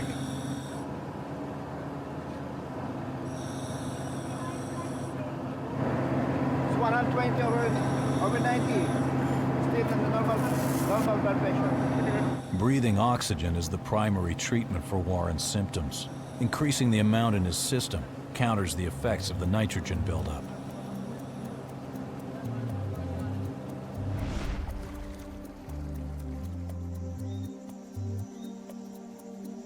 Swam around it. Warren rests up and is able to join his dad to reveal their discovery to Steve. Yeah, there you can see what's left. That's the forward hatch that your dad asked about. What it tells me is if the hatch is open, then at least that portion of the sub flooded. And the men that were trapped in there as it sank would have died quickly. Okay. As opposed to the fact that if that hatch were closed, there would be the possibility that air was trapped inside and took those men alive to the bottom, only to have a much slower and agonizing end.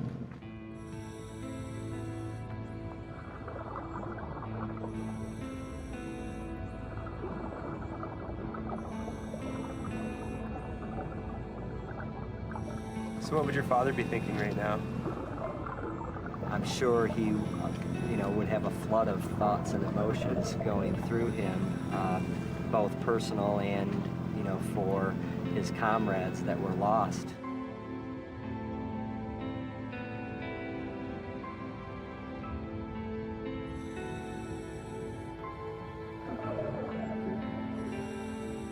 It was amazing to be there with my dad and to be there with Steve, and knowing the relationship that he had with his father. It was really kind of sad for me to think that Steve's dad was so close to surviving to hear that the sub had been found.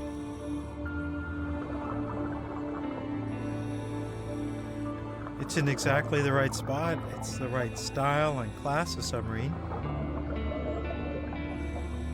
In my mind, it's a Flyer, and to anyone who wants to look at the evidence, they can decide for themselves. The U.S. Navy confirmed the discovery. The USS Flyer, lost August 13, 1944. Found for the first time by the dive detectives. I don't know. Yes, I wondered why I was there. There's no question about that. If I was given the privilege of surviving this, I'm a damn lucky guy to be alive, and I better do something to justify the fact that I'm alive, yes.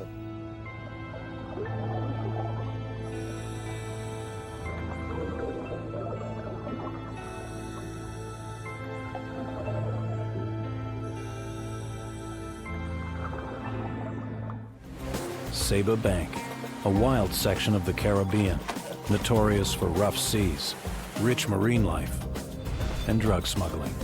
They smuggle drugs, they smuggle people, everything. Saba's authorities have made a rare discovery, a mysterious modern shipwreck. No one knows its name or how it got there. Like they say, ships don't often give up their secrets easily, and this one's not. Father and son divers and explorers Mike and Warren Fletcher have come to the remote island of Saba to battle the wild ocean. Holy that was insane. Their quest is to identify and tell the story of the ghost ship of Saba Bank.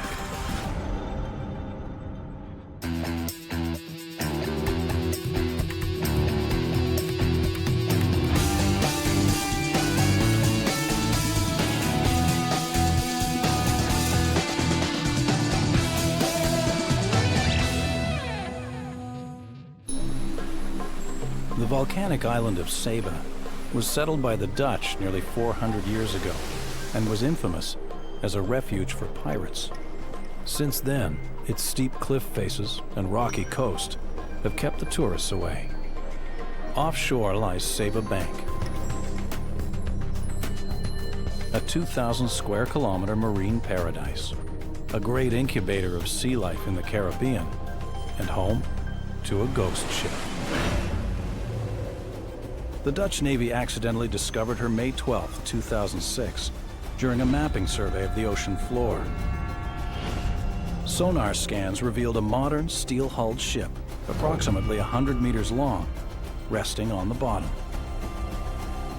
On average, 110 large freighters are reported lost each year at sea. But in this age of international registries, GPS tracking, And shipping logs, only 1% go unaccounted for. The discovery of a large wreck with no identification, no record of a mayday call, and no sailors reported missing is simply unheard of. It's like it just appeared on the ocean floor one day, and that just doesn't happen with modern ships. For Warren and I, the chance to solve a mystery like this is a remarkable opportunity. Mike Fletcher meets with Jan Drost, a retired Dutch Navy officer and member of the St. Martin's Sea Rescue Unit. He's been investigating the ghost ship for 3 years, but has discovered nothing. This is an unusual phenomenon. A modern, fairly modern ship, a big steel boat. Big steel boat, over 300 feet. Right. Yeah. It just appears out of nowhere. Out of nowhere. Ships of this size, it's nearly impossible that they disappear. They have proper communication equipment. They are not dependable anymore from one small VHF transmitter. So it doesn't happen that a ship goes down without letting anybody know. No. It's impossible. And nobody knows anything about this ship. On Saba they know nothing about it. St. Martin knows nothing about it. I even searched in my files from the Coast Guard if there was a mayday, if there is received anything, and nothing. We know nothing about this ship. Nothing. Drost has spent his career policing the waters around Saba, a hotspot for smuggling and criminal activity. One theory is the ship was involved in something illegal, which might explain why there is no record of it going missing. Well, and hearing your experience with drug trafficking, I mean, it wouldn't be unusual for a freighter this big to be involved in contraband either. No, that would not be strange. It is just outside U.S. territorial waters. That is a possibility. So it's a completely mystery, and I think you have something to investigate. And I would like to know the results as well. Well, we'll work together on this. Whatever we find out, I'll be sure and pass it on. Well, I would appreciate it if you keep me informed. Could the massive freighter have been smuggling drugs just outside the reach of American law enforcement? Saba's authorities and people want answers. The dive detectives hope to provide them. The starting point in their quest is the ship itself. They will have to conduct dangerous penetration dives, scouring the compartments for a name or registration number. Armed with those clues, they can analyze shipping logs and marine reports in order to piece together the tale of the ghost ship. We've explored lots of shipwrecks around the world, but this is going to be a difficult dive. Just getting to the wreck is a challenge. The condition on Saba Bank can be really choppy, and the weather can change in an instant. Using the coordinates from the Dutch Navy, the team make the 42-kilometer trek through rough seas to the remote section of Saba Bank where the ghost ship lies. Saba is known to divers around the world, but few venture this far offshore. On the bank, huge waves converge from virtually every direction. Fierce squalls can appear without warning, and below the surface, it's a feeding ground for tiger and reef sharks. The many dangers have helped guard the secrets of the ghost ship. Members of Saba National Marine Park, Greg van Laake and Jan den Dulk, know all too well the perils of diving on the bank. It's just the fact that we're so remote. We're 26 miles away from shore. You know, you can't get rescued all that quick. That's what's going to be going on in the back of my mind today. Dive boat captain Miles Nowak does his best to synchronize their path with the GPS coordinates. According to the Dutch Navy, the top of the wreck lies only 7 meters below the surface. It shouldn't be difficult to spot once the team are in the water. It's going to be interesting, you know. We've done a lot of this kind of stuff, and it never gets boring. I'm in my focus mode, and it's important that I'm going to get there. You don't want to be scared, but then you don't want to be too cocky either. Once they locate the wreck, their first task will be to secure the mooring line to the ship. This will mark the dive site and provide the Fletchers with a crucial lifeline to and from the surface. I can't see it. I think we're off position, right? The Fletchers are unable to locate the wreck. Instead, they're met by a school of reef sharks. Powerful hunters who have a reputation for unpredictable behavior.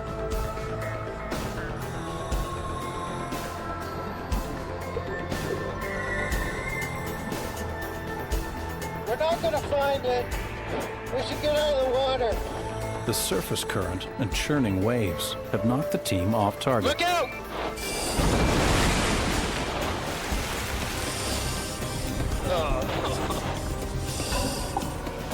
They have no choice but to struggle back to the dive boat.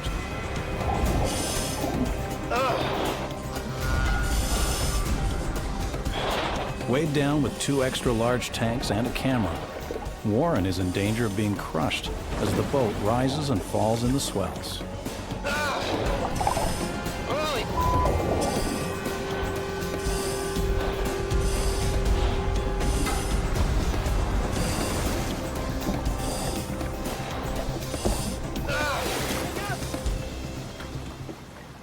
I don't think this wreck wants to be discovered, man. That was insane. Everybody okay? I'm pretty whooped. The team need a better plan to get a line on the wreck. You not seen it on the sounder? Not as of yet. Mike helps Miles locate the target with the depth sounder. The depth sounder detects sound waves reflected off the bottom. This presents the team with a profile of the wreck and allows them to lock on to its exact position. None of what we just experienced would have happened if it was a nice day on Saba Bank. You know, on a nice day, you get on the position, you look down, you see the wreck, you jump in with a rope and swim down and tie it on. It's why this wreck was so slow being found. Visibility was perfect. There we go, we're on it. There we go. There we are. Ready?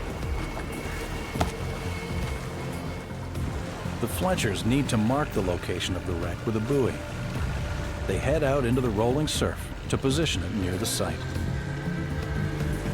Miles, I'm getting a little nervous about this weather. It's getting really dirty back the way we gotta go, and this swell is picking up quite a bit. I think that we need to be out of here at 1 o'clock at the absolute latest. Mike and Warren move the buoy into position. But with storm clouds threatening, they have just an hour to secure it to the wreck, or it will be dragged off target by the powerful current. Well, we got time to do a quick job on it. You want to dive down there? It would be nice to come back and have a line in it, that's for sure. You know, but then you got to go now. Yeah. Okay, but here's how it's gonna go. You go down, it's not there, come straight out. Mike and Warren dive 36 meters to the bottom of the bank. Slowly, the massive steel freighter comes into view, sitting upright on the ocean floor. Seeing a shipwreck for the first time is always a huge thrill. And my first impression was that she's an awfully large ship to have just gone missing and not have anyone come looking for her. The team must move fast to gather as many clues as possible. They begin by searching the exterior of the 96-meter wreck, while Greg ties off the buoy line. The wreck is encrusted in thick coral and barnacles, concealing any identifying marks or a name that may be painted on the ship's hull. The dive detectives have permission to look and touch, but not alter. The site teems with marine life.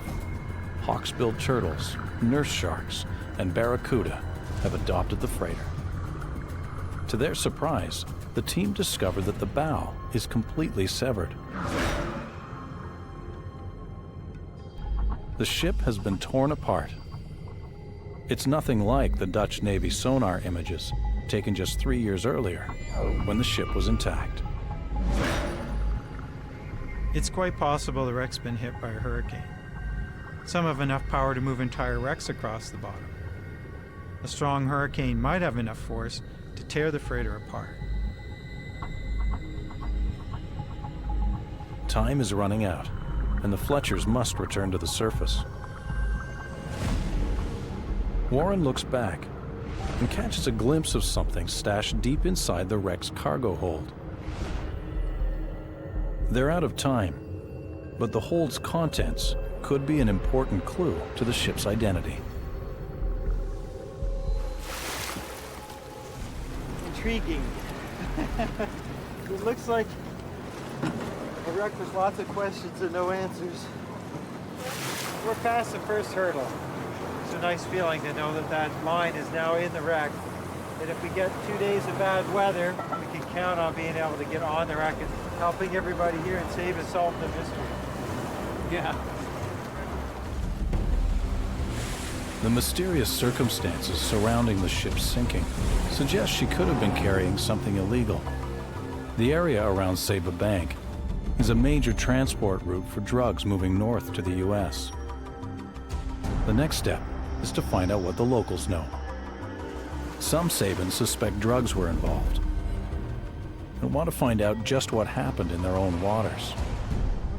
Mike meets with Frank Granger, the first Saban notified of the mystery wreck. I've never heard nothing about a ship, no survivors or anybody, no family members coming to look to find out anything about the missing ship. And the ship was almost likely by a company. The company lost the ship.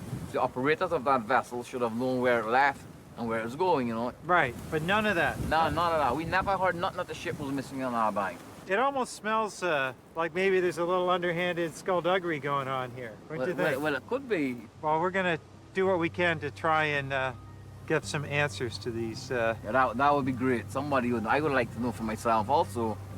Frank and many other Sabans want to know about the ghost ship, but because of the dangers surrounding smuggling, they have been cautious in their investigation. Going on. And I was thinking, well, I shouldn't maybe stick my neck out too far either. I mean, I don't want to get involved in something that maybe I shouldn't be in, you know. A lot of ships have got something on the manifest inside the ship's cargo hold or something else. That has been going on since the time ships start sailing the sea. But it is the Wild West out there. There's a lot going on that people don't Saba want. Bank has a lot of things going on that you wouldn't know about.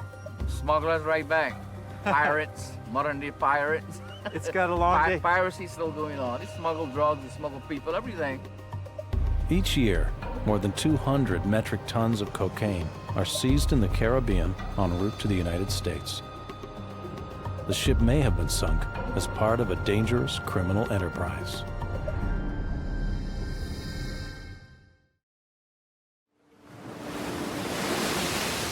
The Fletchers plan a challenging dive designed to access the ghost ship's cargo area and determine just what she was carrying.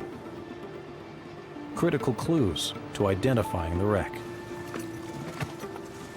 You've got to remember that diving is the most crucial part of this expedition. Identifying the wreck has to come second. The most important thing is just not killing yourself down there.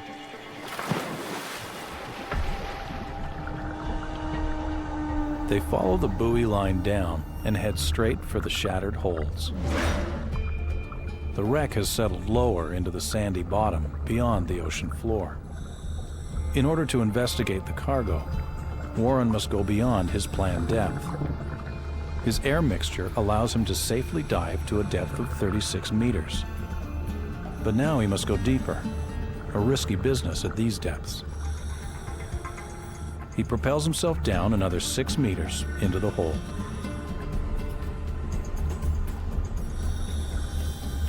Two massive and potentially unstable cranes tower dangerously above his head.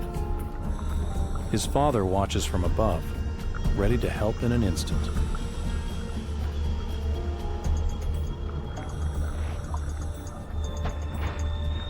He discovers large shipping bags. They are rock solid, a clue to their contents. Warren's efforts may provide the team with their first big break, but he may have put his life at risk. He's pushed himself beyond his planned dive depth, and despite adjusting his decompression stops, a rash appears on his chest. I just came out of the water and I felt a bit of an itch there, which can be normal, you know, sometimes you get a little bit of coral or dust or sand or something in there, but once I pulled my suit off, I had this red kind of marbly texture or rash on my skin. It's the first indication of what we call a skin bend, and that's the telltale sign that you might be really kind of getting close to decompression sickness. It happens, and that's why we have the oxygen. Breathing pure oxygen is Warren's first line of defense against developing full-blown decompression sickness, known as the bends. He must cleanse his blood of excess nitrogen, accumulated because he went deeper than he planned during the last dive. The bends can cause severe pain, paralysis, and even death.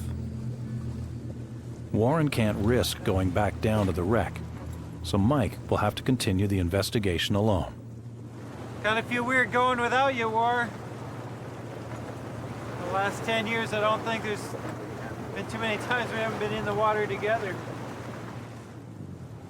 The team have more than 7,000 cubic meters of freighter to search, so they have no time to waste.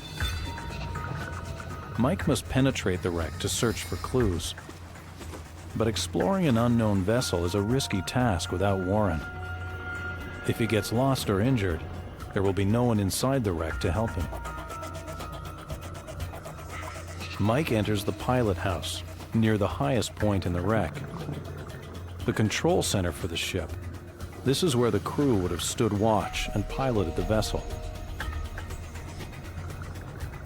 Mike hunts for a ship's log, a critical document that could provide the ship's name and crew list.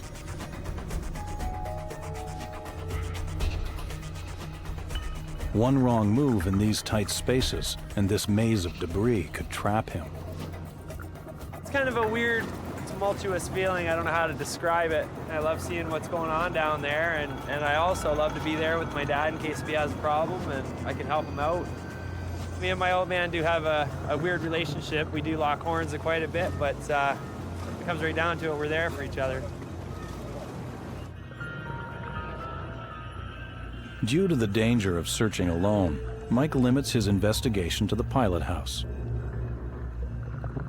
Frustratingly, there are few clues among the tangled wires and smashed control panel. I'm not finding the typical machinery you associate with the pilot house. The steering wheel doesn't seem to be there. The pedestal that holds the steering wheel, none of that's there. And that's really got me wondering. Either it's been knocked down and lost in the clutter inside the cabins, or someone's been there ahead of us and has taken it.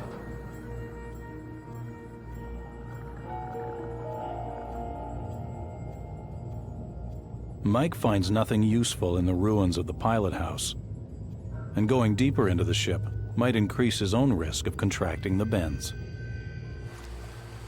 Topside, the oxygen has worked, and Warren's skin bends have disappeared. But the day is cut short. It's too soon for Warren to dive again, and it's too dangerous for Mike to continue without him. Like they say, ships don't often give up their secrets easily, and this one's not. Saba's making us work for everything we get. The only clue the team have to the ship's identity are the big bags Warren found deep in the cargo hold. He and Mike believe they may contain cement gone rock hard on contact with the seawater. The next dive may uncover evidence of contraband cargo, but for now, the Fletchers follow up on their one solid lead. Warren meets with Sabin quarry owner Ronnie Johnson to talk cement. So is this a typical way that they would package up the cement to bring to the islands? Yeah, this is the easiest way. It's fast. They pack it like 45 bags to the pallet. Only now lately we got equipment to handle this sort of thing. Okay. Formerly it was manpower. 2 men to a bag, and that's the way we handle cement in those days. So what point in history would they have switched from just manually loading each bag to doing something a little larger scale like this? I'd say about 10, 15 years ago that when we got heavy equipment in, like loaders and forklifts and stuff like that, we went out to this. Formerly, like I said, we went with the smaller bags, so they would easier for the men to lift and handle. Right. Mike and Warren now have their first big clue, an age range for the wreck. The size of the bags in the cargo hold means there's a good chance the ghost ship sank sometime within the last 10 to 15 years. But the team needs more. Mike follows a hunch and heads down to the harbor. The local fishermen know these waters better than anyone and constantly monitor the emergency channels. Are you Nikki? Yeah. Hi, I'm Mike. Maybe someone heard a mysterious distress call within the last 10 to 15 years. I know a few calls I've heard are probably possible. Mike gets a break. Fisherman Nicky Johnson heard a distress call that may have a connection to the wreck. It was an SOS from a Spanish cargo ship to the French Coast Guard. You actually heard a Mayday call? Yeah. 10 years ago? About eight years ago. Yeah? They were saying that they were coming from Venezuela, bringing cargo. and they were taking on water, and they were going down, and then when the French Coast Guard asked where was the captain, and the guy who was on the radio told him that a captain had went downstairs to check on the problem that he were having, taking on water, and he slipped and hit his head, and he was down below. And a few minutes later, he called and he said the boat's going to get ready to go down. They're going to put the life raft in the water and get into it. And then after that, there was no more radio communication. I was hoping to see something in the newspaper that he had found the guys, but nothing ever came up. It went quiet, real quiet. See, whenever I hear about a ship like this, immediately I think of insurance fraud, but nobody in their right mind is going to sink a ship, 120 feet when he can sink it in several thousand feet. Yeah. If you're going to do a fraud, you don't want the evidence to be found. Yeah, correct. So that's why, to me, it doesn't make any sense. The only other thing that makes sense to me is that there was somebody carrying some contraband, they got into trouble, it sank, and they all ran away, and they're hoping like heck nobody's ever going to put somebody's identity to that wreck. I think so. I think it's something like that. I've heard a lot of boats go down, but no one ever finds them. Nicky shared his Mayday story to help the team with their investigation. Now he asks a favor in return. He's an 18th generation Saban fisherman, but his way of life is under threat. A massive oil depot on the neighboring island of St. Eustatius draws hundreds of oil tankers from all over the world. Man, that's a big ship. Wow. Many of these ships drop their enormous anchors and chains, often causing irreparable damage to the bank. And you can see the damage the anchor chain does just rubbing on the ship itself. Those big scrapes. Yeah. Ships' anchors threaten huge tracts of marine life, and with it, the livelihood of fishermen like Nicky. Destroying everything on the bottom that took years to grow. The tankers are very destructive to me and the Saba Bank. When I listen to Nicky's story, I care for guys like Nicky. I hope guys like him, honest guys who are just trying to make an honest living, will have a future. The Fletchers dive to investigate the damage the massive anchors are inflicting on the bank's sea life. The massive chain measures approximately 300 meters in length and weighs over 30 tons. It cuts a wide swath across the ocean floor. Mike examines a delicate yellow barrel sponge. Potentially half a century old, it has been toppled by the chain and cannot survive in an overturned position. They see firsthand the scars left behind as the anchor dragged across the ocean floor for 100 meters, destroying everything in its path before tearing into the seabed. Seeing the anchor scars, I now understand how a Saban way of life and an essential part of their identity is in jeopardy. Without protection, the beauty and diversity of Saba Bank will continue to be at risk. Early the next day, Mike and Warren get ready for the most challenging dive of all. They have searched the exterior of the wreck and explored the pilot house and cargo holds, but they still don't have enough evidence to identify the ship. Now, they penetrate the hatches and go deeper than ever into the wreck, searching the crew's quarters for personal effects, anything that might give them a name. They tread carefully through the smashed hallways and tight cabins, knowing that human remains may lie around the next corner. They traverse stairways and move through rooms, searching for ID tags, wallets, anything left behind by the crew that could tell them who sailed this ship and where it was headed.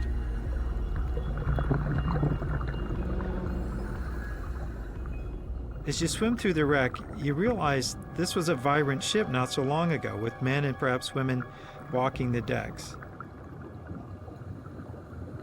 I don't think they're there now. There's no solid evidence of something tangible that would help us identify an individual. Were they lost to the sea? Did they go down with the ship? We just don't know.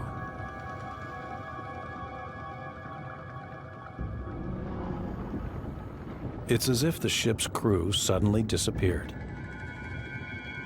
It's possible their remains were consumed by the abundant marine life. The Fletchers continue to search through the passageways choked with wreckage.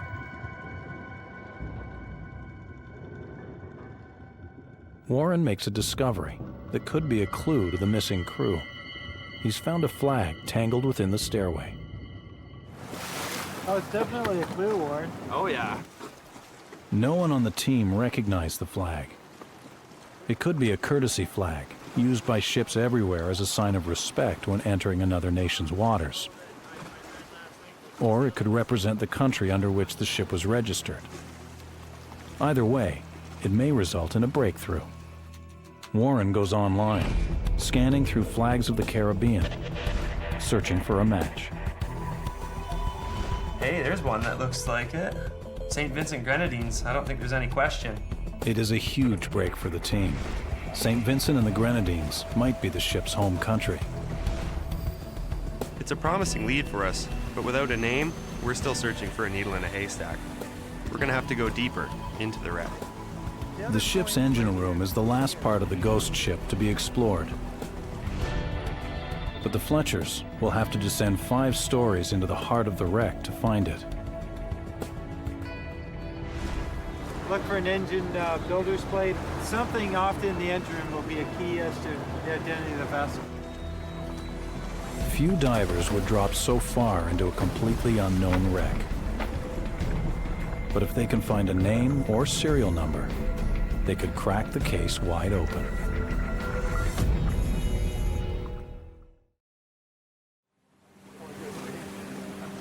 The Fletchers will penetrate the ghost ship's engine room through a skylight in the stern and drop 17 meters.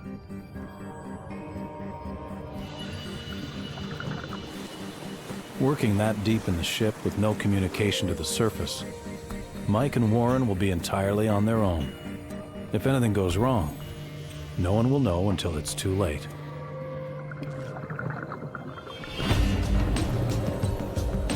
They have no blueprints or ship's plans to guide them, only each other.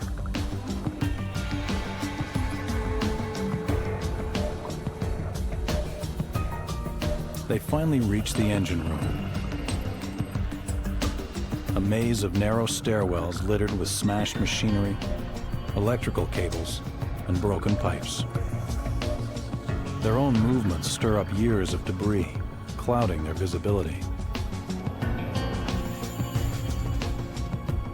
They work as fast as they can to allow enough time and air to retrace their steps in case they get lost in the wreckage. With time running out, Warren investigates one final corner of the engine room.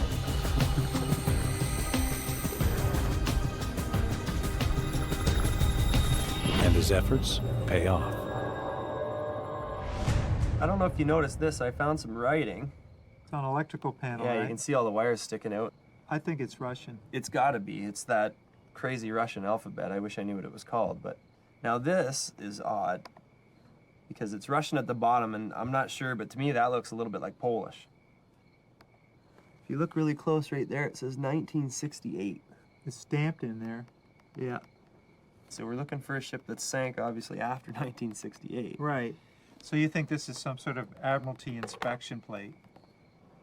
Or maybe the date that this panel was manufactured. I'm not sure. Depends where the ship is from, how often these things have to be inspected, and how they have to be certified, right? But let's assume that this is a Eastern Bloc ship. I think we can assume that for sure. Yeah. The clues salvaged from the wreck are helpful. The ship was probably built in the 1960s, somewhere in Eastern Europe, and may have sunk within the last 10 to 15 years. But the Fletchers still need a name to piece together the story of the ghost ship. They believe their only option is to remove a section of coral and barnacle growth from the stern, in the hopes that the ship's name is still visible below. Mike finds Jan den Dulk, manager of Saba's National Marine Park, at work on one of the island's nature trails and seeks permission for the operation. And as the manager of that area, do you have a problem with us getting a little aggressive when it comes to trying to uncover the name that's covered under a bit of marine growth? I think You know, since the word got around this island, of course, there's lots of stories and people are vaguely remembering things they've heard. Right. So there's a lot of mystery about the wreck, and I think the people on this island would, you know, like to have that solved. Permission granted. The Fletchers prepare for their final dive. The people of Saba are looking to them for answers. And now, the entire investigation hinges on what Mike and Warren can uncover beneath years of sediment and growth.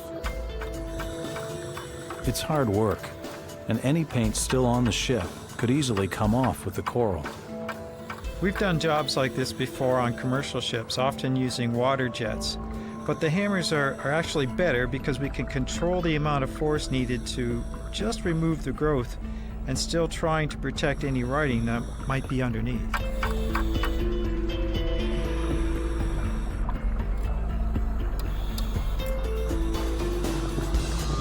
The dive detectives' efforts are rewarded. Letters slowly begin to appear on the stern of the ship. But they must be very careful working at this depth. They're breathing an enriched oxygen mixture designed to give them as much time as possible at their depth of 36 meters. But because of the specific mix of gases, overexerting themselves could trigger the potentially deadly onset of vomiting and seizures.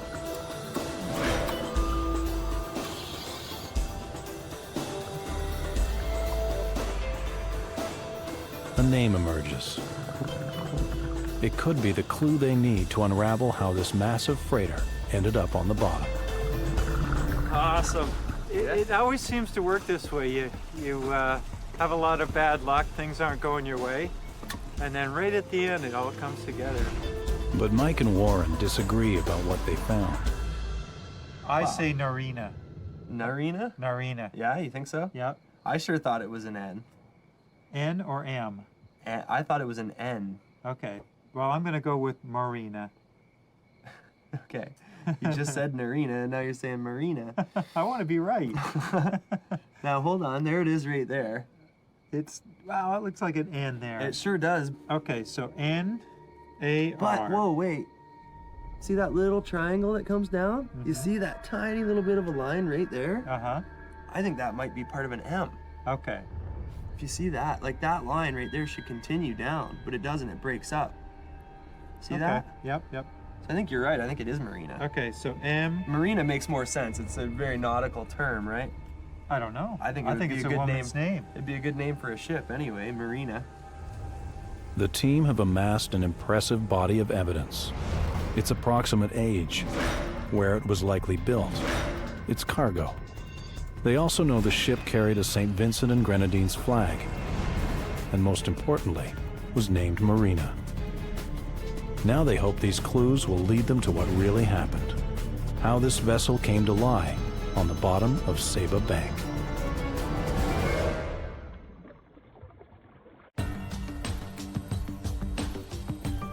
The Fletchers have given the ghost ship a name, Marina. Warren heads to Miami in search of the freighter's shipping records. He meets with Kenneth Gale Hawks, an ex-Marine, a lawyer, and an insurance investigator. If there's one person who knows how to trace a ship in the Caribbean, it's Hawks. We can see that there are a number of marinas. Oh, yeah.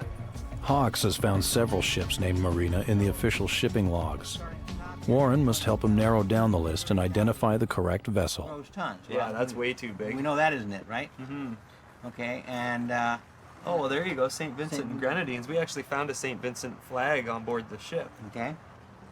And heavy cargoes. This tells us that this is the build history. Shows that she was built in 1968.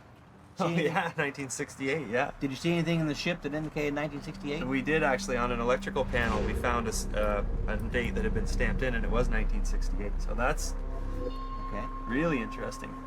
It says three holds, which is right. There were 2 large cargo holds and then a smaller one at the bow. And then one engine, basically. I only saw one engine, single propeller.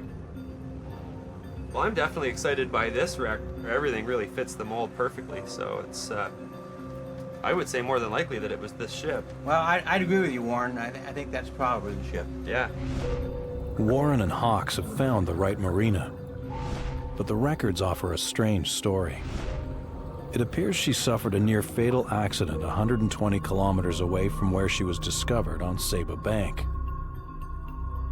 Reports indicate the disabled ship was towed by salvors to the Caribbean island of Tortola. It's a little weird to me. Do you feel like there was maybe some kind of underhandedness or some kind of illegal activity going on with the ship? Well, in my opinion, there's some real questions in this case. Yeah. The reports indicate that the same owners had one other ship about the same age, which sank a month later. Oh, really? In approximately the same location. Wow. Now that, to me, sets off all sorts of warning bells. Yeah. The dive detectives follow the trail to the island of Tortola, where the ship was towed. It is the last recorded location of the Marina before her sinking. Unlike Saba, Tortola is a major vacation destination, famous for its many beaches. The Fletchers have also found photographs of the Marina in her prime, a stark contrast to the rusted, broken wreck they explored at the bottom of the ocean. Well, there she is. No question, huh? The ghost ship was built in Bulgaria in 1968 and was originally named Varna. Based on shipping records, she spent 25 years hauling cargo around the world until the early 1990s, when a company in the British Virgin Islands bought her and used her to move cement in the Caribbean. The final reports of the Marina have her in trouble during high seas just after midnight, August 4th, 2000, not far from Tortola.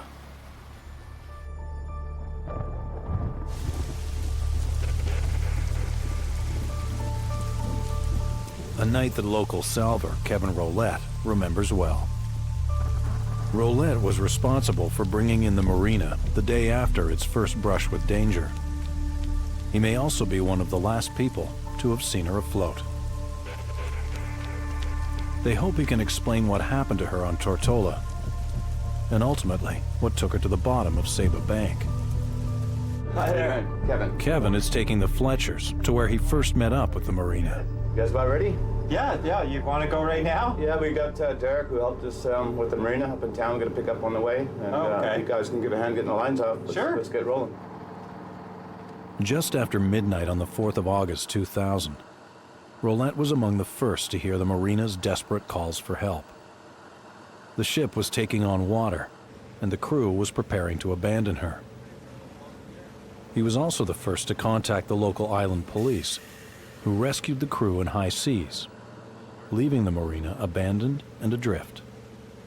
Derek, who you're going to meet shortly, myself kept talking about it through the night. And, he's a ship's engineer, and we kind of shared the same theory. We really didn't believe that the boat was going to go down like everyone thought it was going to. Yeah. At first light, Rolette sent Derek Blair up in a plane to assess the Marina's situation.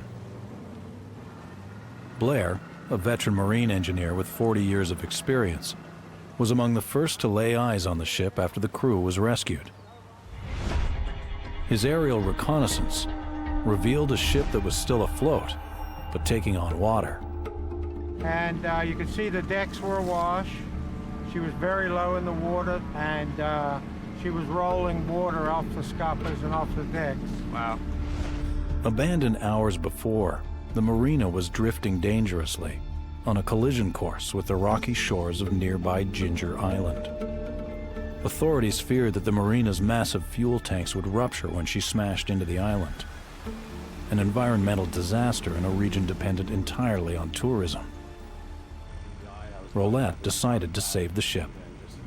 Typically, the jobs we get around here in the BVI would be yachts that get in trouble, maybe smaller merchant vessels, but this was clearly much larger than what we normally deal with. But also very aware of the fact we're running out of time, that this thing was going to be on the rocks if we didn't do something, give it some effort. Yeah. As quickly as we could. The salvage team scrambled into action. Blair was the first person to board the Marina. He saw a ship in desperate shape. The evidence suggested sabotage.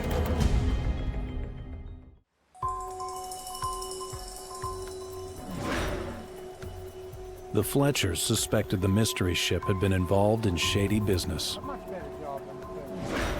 Now they have an eyewitness. Do you have any idea maybe where the water was coming into the ship? When we pumped the engine room down, we did notice we were still making water on the port side forward, and we did find a valve that appeared to be open. When we shut this valve, it definitely cut down the amount of water ingress to the vessel. Wow, oh, that's a little suspicious, isn't it? Yeah, absolutely. You know, these big valves don't open themselves. Right, right. Somebody opened the valve. In my opinion, it could have been a scuttle job, but it's hard to tell. It's pretty fishy. What at first looked like an accident may have actually been an attempt to sink the ship on purpose, gone drastically wrong. A key valve was left open inside, and the Marina was carrying much less fuel than expected, suggesting that the order to abandon ship may have been prearranged.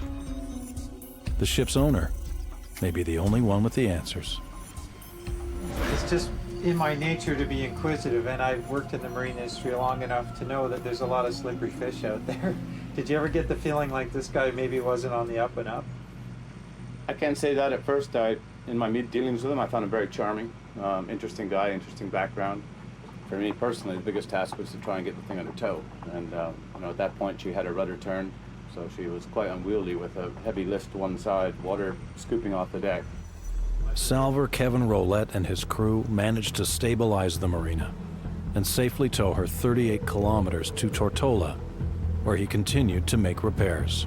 Later that month, Rolette photographed the Marina's crew returning to the vessel and stripping the ship of all remaining valuables. The photographs explain why Mike and Warren found nothing of a personal nature on the wreck. They also suggest that the crew may have known the ship was done for. Tortolan authorities ordered the Marina's owner to remove the derelict ship from their waters. The owner said he was taking the ship to Trinidad, and under his control, she headed out to sea. When you saw the Marina sail away from Tortola, did you have a good sense of what was coming? I definitely would say I was suspicious and curious about what her final outcome would be, yes.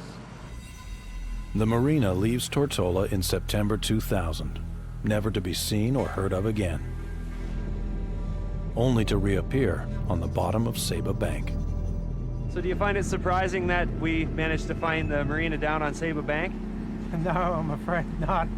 It just confirms what we first thought, that more than likely it was a scuttle job gone wrong the first time, and the last time the owner was there, so they did a good job.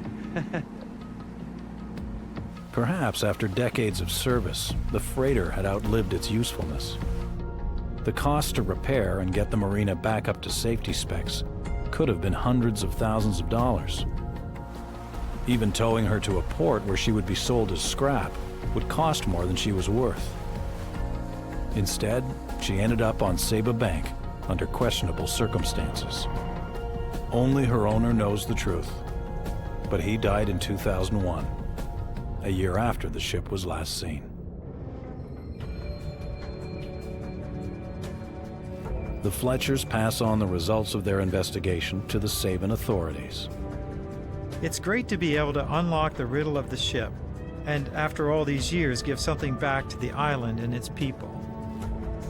The Marina is no longer a ghost ship, but the story doesn't end with her sinking.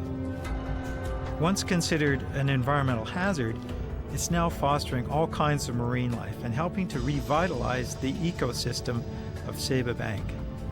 I'm glad we were able to give the Marina back her name. The dive detectives have completed a difficult mission, identifying a rare unexplained shipwreck and uncovering the story of the Marina. They have solved the mystery of the ghost ship of Saba Bank.